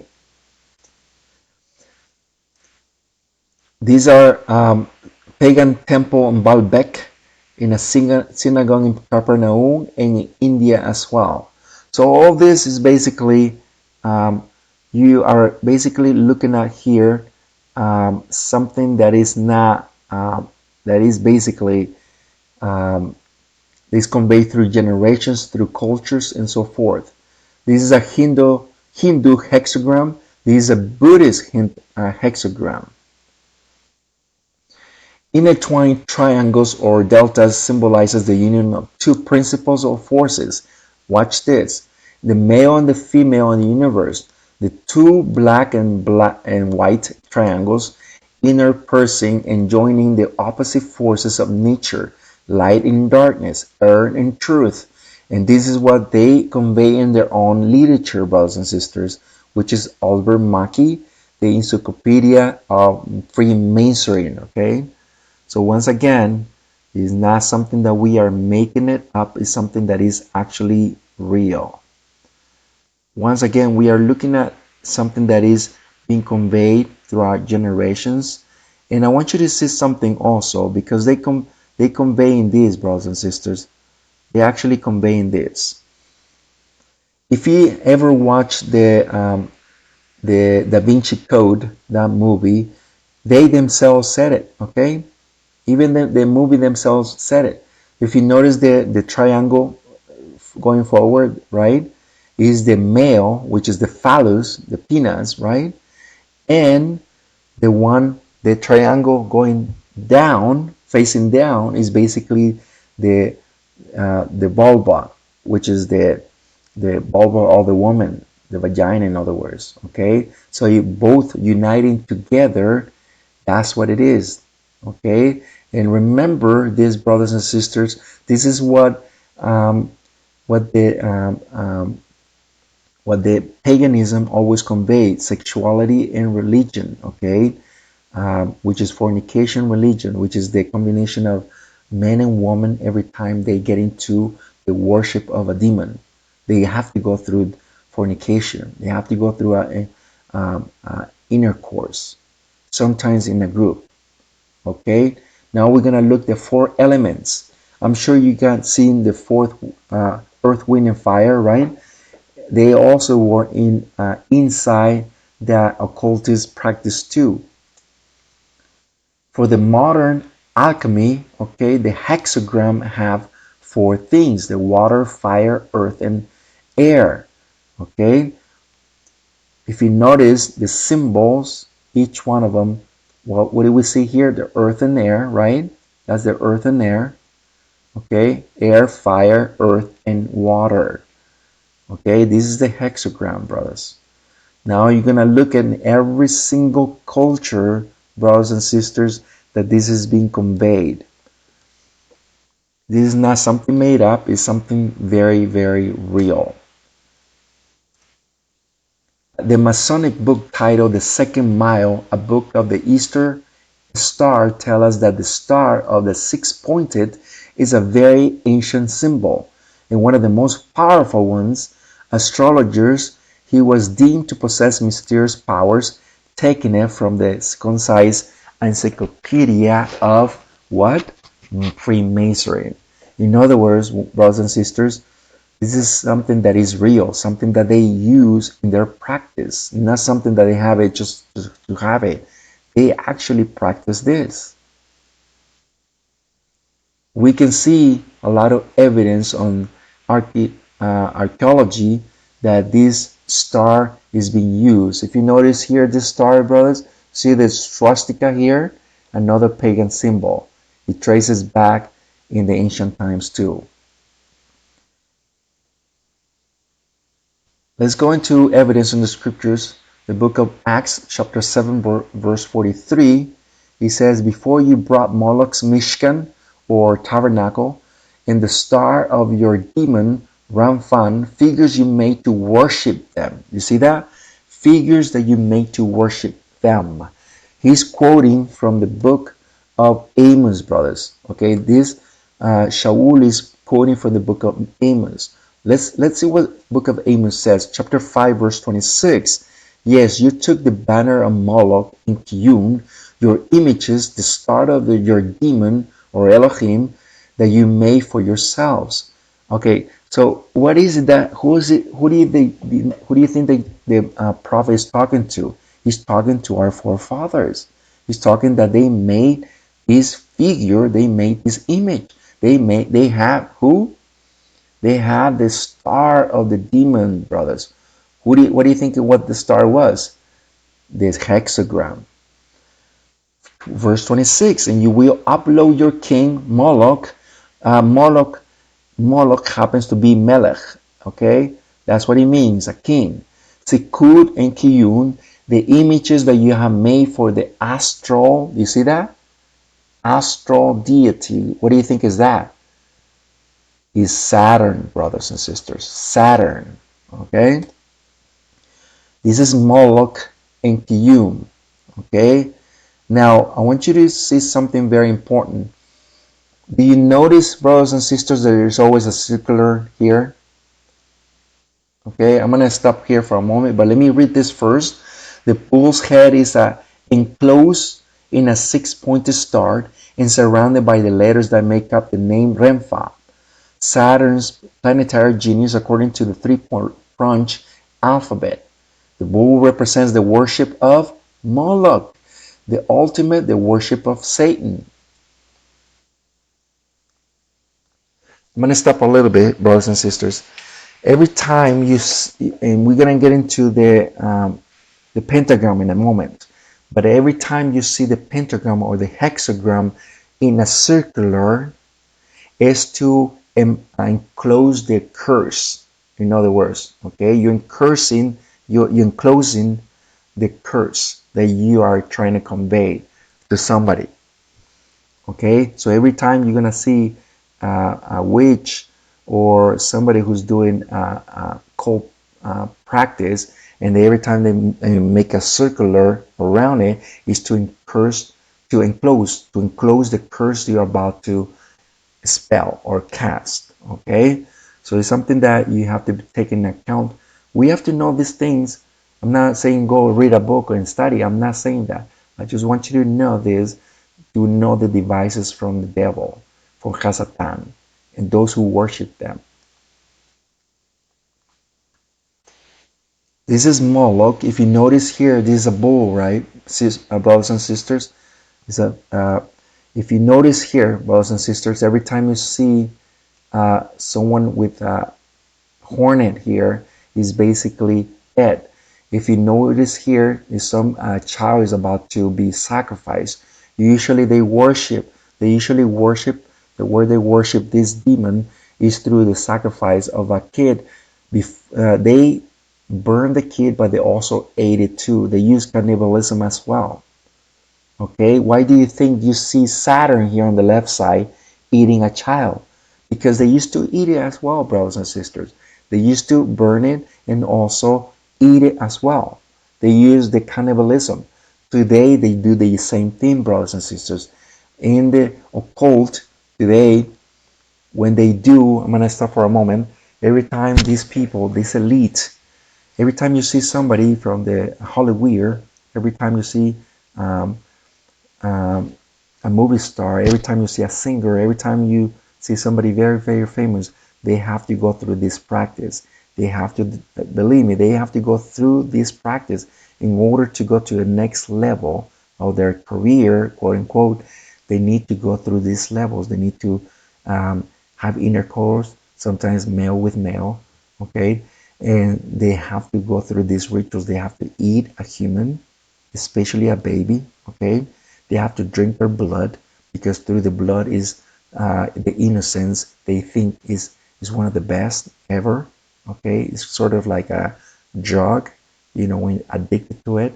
Hollywood is usually they convey this as a form of a currency, not money but currency is the eating of kids. That's why you see a lot of kids disappearing nowadays because that's how it is. This is how they do it today. So we have to be very careful how these people operate on the cult, okay, and how they convey these things, and they look very nice, but in reality they are worshippers of Lucifer.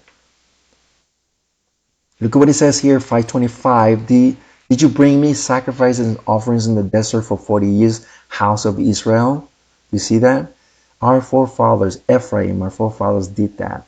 And also Yehudah too as well. But let me ask you a question, brothers and sisters. What do you think is this? Uh-huh. What do you think is the bull? Who do you think it was the bull on the desert when they made that terrible sin? The terrible sin of the bull was basically Moloch. And who do you think it was Moloch? It was also the Saturn's star, brothers and sisters. That's what he says here. If you notice here, you follow the um, same pattern, 526, right? He says the same, if you follow the same context, he's talking about the star that they made. You see that? They worship the same thing. Okay, that bull was also the star too, brothers and sisters. This every time you see the bull is basically Moloch, in other words. Okay, and that was the worship that they continue following. If you notice here, brothers and sisters, this is um, one of the statues. But if you notice here, what do you see here, brothers? The sires, they all see Nai, right? And that's what it is. Second of Kings 17:16, it says they abandoned all the misbots or the commandments of Yahweh, their supreme or almighty. They made images of molten metal, even two calves, made a Asherah, remember Asherah, the phallus, worshipped the entire army of heaven, and served Moloch, Baal. They went through the fire through their sons and daughters and used divination, remember, and sorcery, and gave thyself to do what it was perverse in the eyes of Yahweh, thus provoking it. So Yahweh now every enraged with Israel, removed them from their sight. That's what our fathers did. They did the same type of stuff their nations are doing today. They follow the same path, a very perverted path. This star is Saturn, the start of the snake. Depending on in your lineage, you will be initiated into the Moloch fire. A profane sects dictated organizations such as Brotherhood of the Serpent in order and the Order of the Dragon. These societies teach about the rise of Kundalini, the serpent power, And that's why your eyes will be open to both good and evil. Do you see that?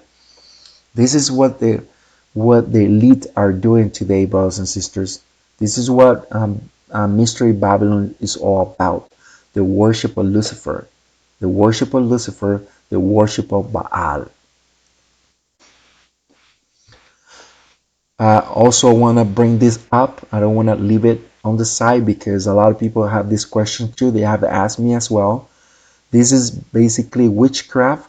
If you notice here, brothers and sisters, if you notice, as I saw earlier, as I spoke earlier, notice here, you see the circular is to convey the spell, to enclose the spell, so it can convey specifically to someone. Okay, when you making a spell, you have to have this, and they use it, and this is real. Believe me, this is real. In the dictionary mysticism, you can. I'm just giving the what do you call this? The reference. I don't want you to go out there and read it. I just want to give this as a reference that you can find it there. Let's get into the witchcraft. The witchcraft, if you notice the peak pointing up, that's the witchcraft. A lot of people don't understand this symbolism. Every time you see um, the star, the pentagram pointing up, you notice this, brothers and sisters? Circular. You notice what I just told you right now? Circulating the spell. Okay? But every time you see it up is basically the witchcraft. Okay? The Satan is used the one pointing down. You see that? And closer to circular. See that? Now, what is the difference between 1 and 2? 1, what they said, according to the witches, they said that the pentagram pointing up is the good, okay? And the one pointing down is the bad. And that's what they want you to know. And they want you and me to know. But that's not entirely true. I'll give you an example. They convey this red fire with a blue fire. One is bad, the one on the left, and the one on the right is good. You can see it in even in movies. Okay, you see it in the Wizard of Oz, the good witch and the bad witch, right? You can see it in Harry Potter, the good and the bad, right? That's what they want you to know, but that's not what it is. Bad is bad. Evil is evil, brothers and sisters. It's not going to be a good and evil. There's no such a thing. Yahweh doesn't dwell in the darkness. Okay? Yahweh will not dwell in darkness. There is no variation of darkness in Yahweh. He is pure light. He does not dwell in darkness. Remember that. We're going to see something a little bit farther, brothers and sisters. If you notice here, the crescent moon and the star, you see that? They're pointing down. Okay? One of the Hebrew words for Lucifer is Hillel. Hillel, the term Hillel ben Shachar means the son of Lucifer, of the dawn. Isaiah 14 verse 12. Write it down, please. The word Hilal is an ancient Arabic word which means moon, brothers. It derivate or it comes from the word halal. That's why you see the clean products, food products from the Arabs, they call it halal, right? Where do you think it's coming from? From the moon, from Lucifer. It's found in Islamic food products to identify them. It is closely associated with the origins of the moon and what else? Lucifer. You're gonna see this stamp today. You're gonna see this stamp today in a lot of food from the Arabs, halal. You're gonna see their star and the crescent moon. Isaiah 14:12 says, "How Hallel, or Lucifer, son of the morning, has fallen from the heavens," meaning Lucifer. And another word is halal or Hallel. A lot of mosques that you're gonna see, you will see it with a crescent moon and a star, a pentagram. That's basically Allah is the same false god as Baal. That's basically it, brothers and sisters. Don't be fooled. Do your own research. Write it down. Take it with your notes, your research, and you'll find out that Allah, He is in Baal himself. Now, make a little shift over here, just a little pause. Um, we are living in the age of knowledge. We are living in the age of knowledge. We cannot say that we ignore things. You literally have the information in the palm of your hand, your phone, your computer. We are living literally in the age of knowledge.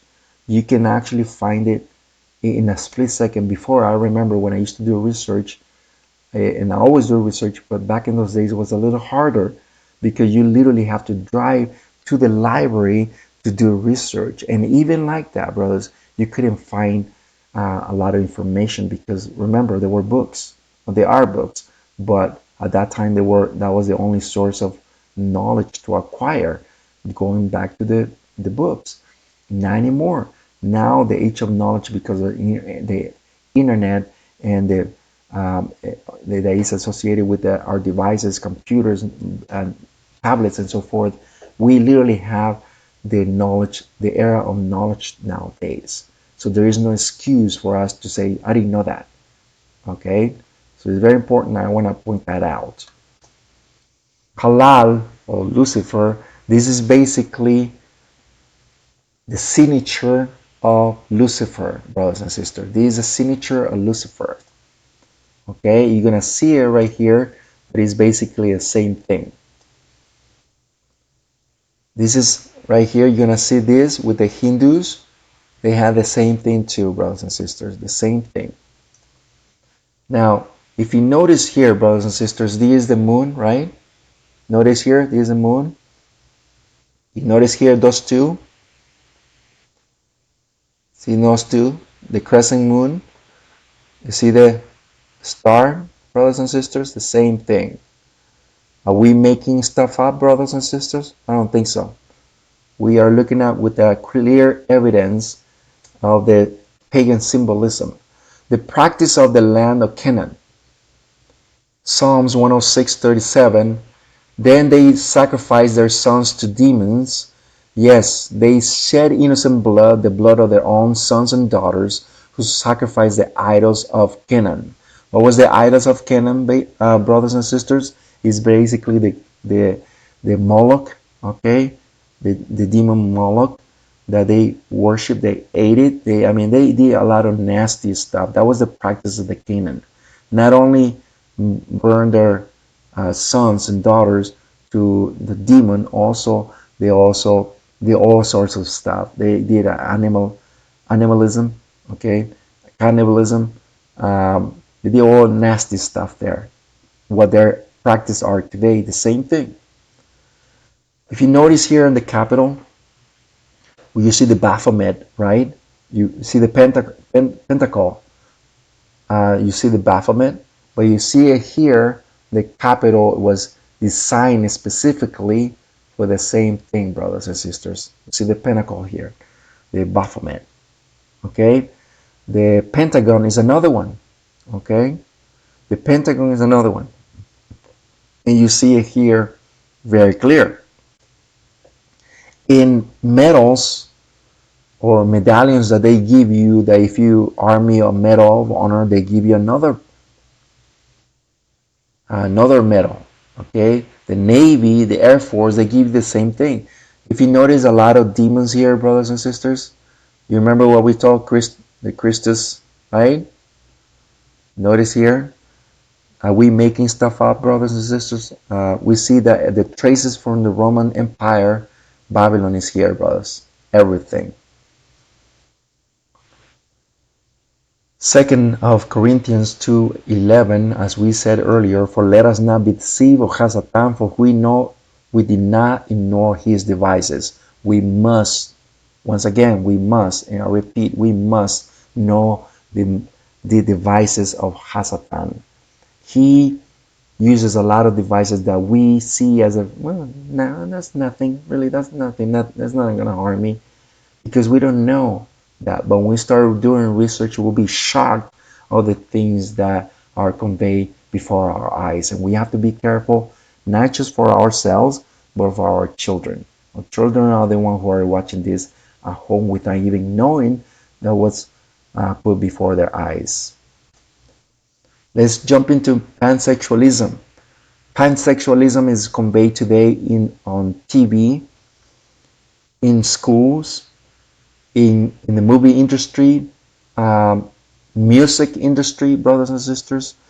And all this is something that you see it and you think is a new fashion wear, but it's not. They're trying to convey this to you. They're trying to convey that this is normal, but it's not.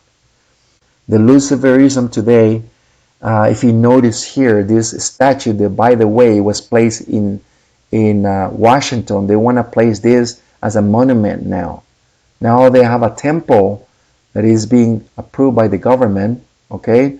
But if you notice here, brothers, if you notice here this, the serpent, and this is basically the fallow. This is basically the penis, okay? If you notice right here, brothers and sisters, if you notice the fallow of the penis, but we notice that it has breasts too, because it's half and half. He's female and also male. What is it trying to tell you? Madonna is trying to tell you the same thing, that is from above as it is below. In other words, he wants to convey what he was. He wants to convey on earth. Okay, he wants to bring hell. In other words, here down here. Washington, he wanted to do the same thing too. You can see the monument in the temple in the Capitol. Okay, you go in there, you will see that statue there. And you see that the Luciferians do the same thing too, brothers and sisters. If you notice here, the Pentagon.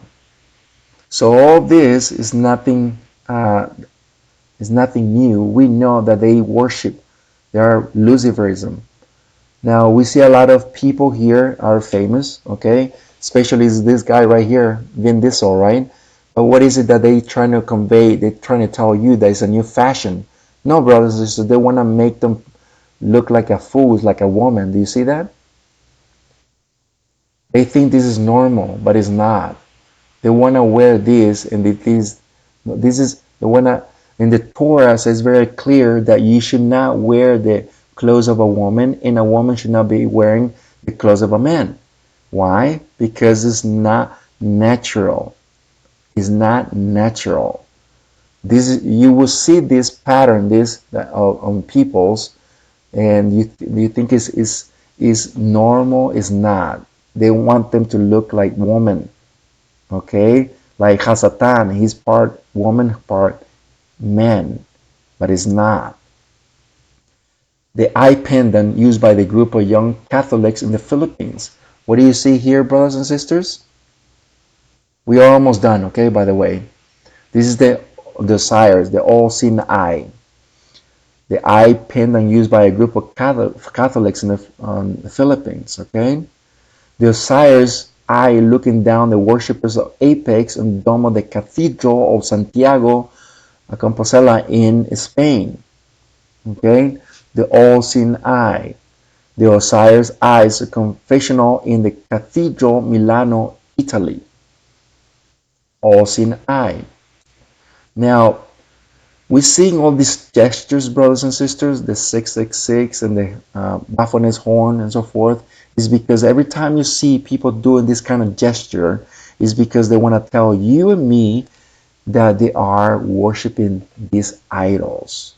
They are doing it, believe me, they are. They're telling you with their own image. We see the Vatican, okay, have the same type of structure, right? See, the Vatican has the same kind of structure. We see the U.S. Capitol has the same kind of structure. They have the fallow or the penis. They have the penis here. We see the same pattern.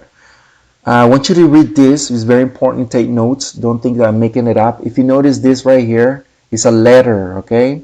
This is the Treaty of Tripoli, okay? Look at what it says here, so you read better.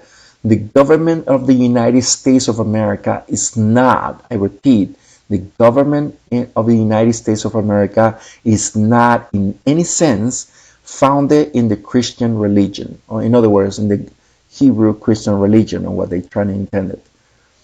In other words, it is pagan. Look at what Thomas Jefferson said, and I want you to, I'm just quoting, okay? I want you to do research because he said it, not me.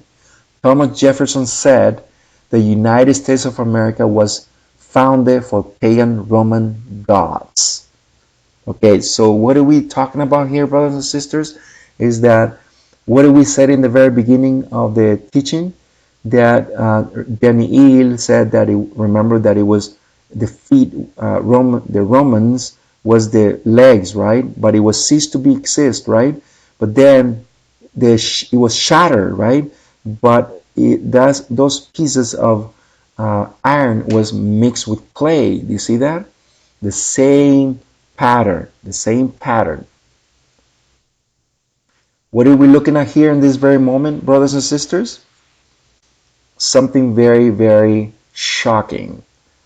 What do you think is right here, brothers and sisters? What do you think is this complex right here in this very moment? This is nothing more or less than the Supreme Court in Israel. Okay? This is the Supreme Court in Israel. But what are you seeing here in this corner right here? This is the all-seeing eye, the all-seeing eye, but the unfinished um, pyramid. We're looking at another angle. See that? This is the unfinished pyramid. You can look at from down there. You see that is the unfinished pyramid with the all-seeing eye. What do they have on the other side? See that? The Baal peanuts. You see that? See that? The peanuts. They follow the same thing. Okay? What does the dollar have encoded there? The all-seeing eye. And what else? The unfinished pyramid.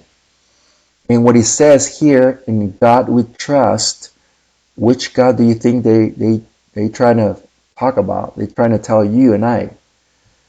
It's not talking about the Creator Yahweh Sabaoth at all. They talking about Lucifer, Baal, okay, Baal, Tammuz, okay. That's the God that they worship. And you see here the hexagram here, brothers and sisters. You see the hexagram here.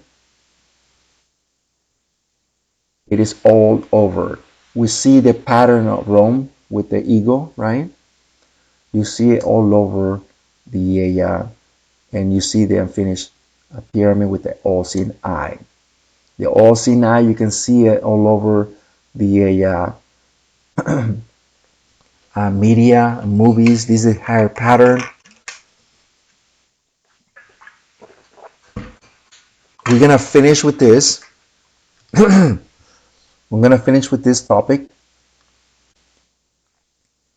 Before we finish, I just want to thank you for those who are watching since the very beginning. This is a study that it took me a while. Actually, the first part that I gave it almost 4 years ago, and it's being an intense research.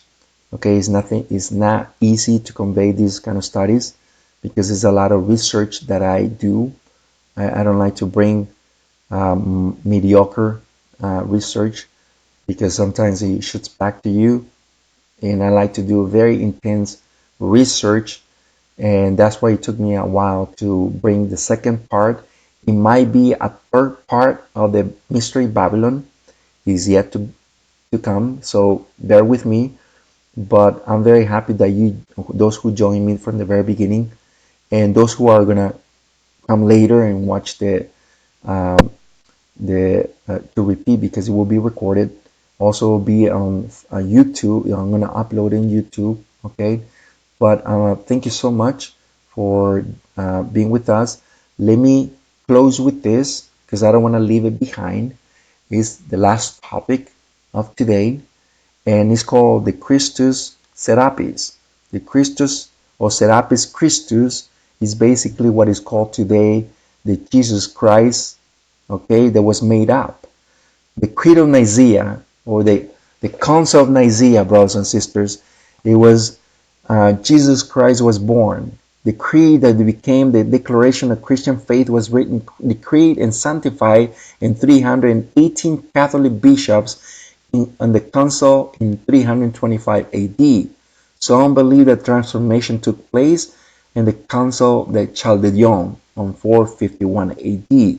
The point is that this gentleman here is basically somebody he appointed. He was a Greek.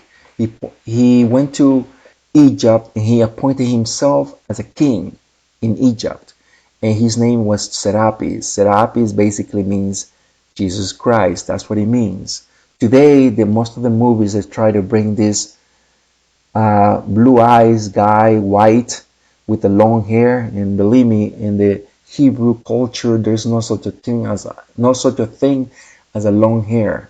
It's always been somebody Hebrew with a short hair, because the Torah says that you should not have a long hair and mix yourself as a woman or confuse yourself as a woman. Nowhere, no woman's clothes, nor long hair either. And this is a no-no. And what the Hollywood is always trying to convey is always this guy with the long hair, beautiful, which is totally what the scriptures it talks about, the Mashiach. Okay? So he wasn't white, he wasn't blue eyes, and he wasn't long hair. Totally different. This is Serapis on the left side, brothers and sisters. And then what they converted to Jesus Christ on the Council of Nicaea. And I'm going to stop this for a moment because it's very important what I'm about to say. If you go to any tour in Israel, and some of the tour guides in Israel, some of are Messianics, some are believe in the Mashiach. And every time you said Jesus, the person is probably going to tell you, do you know that that's not his name? He will tell you. And he will tell you, if you were 2,000 years ago in the land of Yisra'il, in Jerusalem, and you go in there and look for Jesus Christ, they will tell you, who? What are you talking about? His name was never Jesus. Because Hebrew names are proper names. You cannot change proper names. You cannot translate proper names.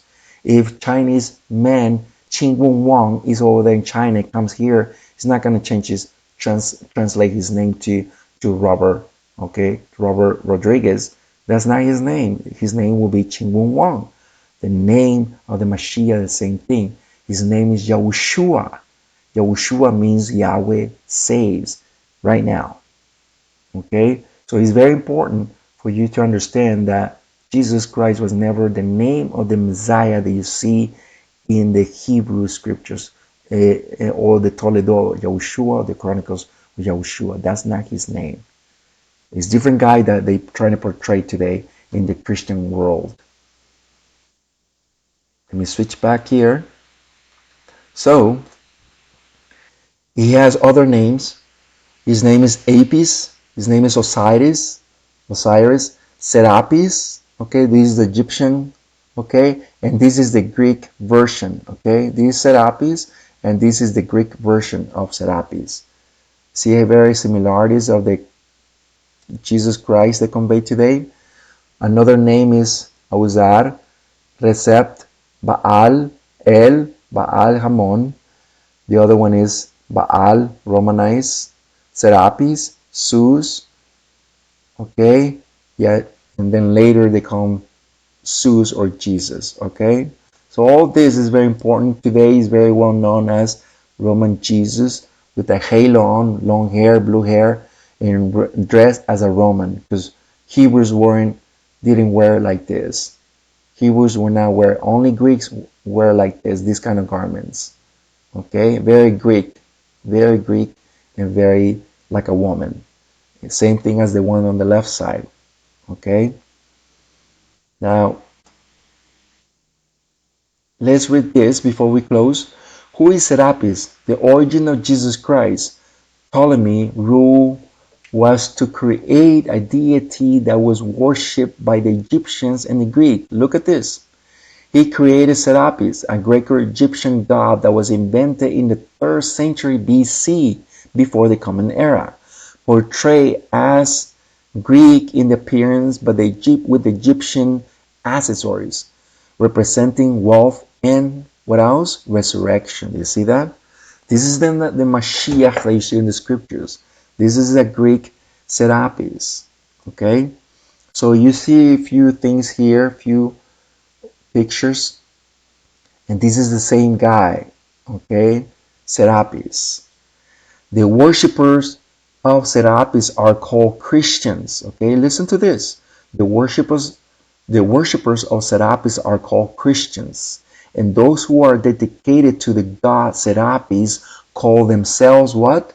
The bishops of Christ. You see that? You can look up the reference here. Hadrian to Cerbano in 134 AD. He quoted by the Giles IIP 86. You can look it up, please. The call to Serapis, Cristo, and the beginning of the modern Christianity were in the same city of what? Alexandria, Egypt. You see that? All this is information that I want you to please write it down and take it and do your own research, because this is something that is there and a lot of people don't do research, don't look into history, because history will literally tell you what happened back in those days. We are done, brothers and sisters. Thank you very much. I am very happy that I bought this. Like I said, it will be recorded. It will be probably here in our post, Adat Yisra'il. And I'm Moreh Rapha'Yah. Thank you so much for being with us. It will be also in YouTube. There's so many teachings in YouTube, and it will be also there too as well. Shalom Aleichem. Peace be unto you. Shalom Aleichem to all of you. I'm Moreh Rapha'Yah, and we'll see you next time. We are going to bring more studies in the future, a lot of topics that I have aligned. Just give me some time, because I have also other responsibilities in the synagogue and other things, in editing and so forth. So it's quite a lot of things that we have to do here. But thank you very much for your time, and may the Creator Yahweh Sabaoth bless you and keep you. Shalom Aleichem, brothers.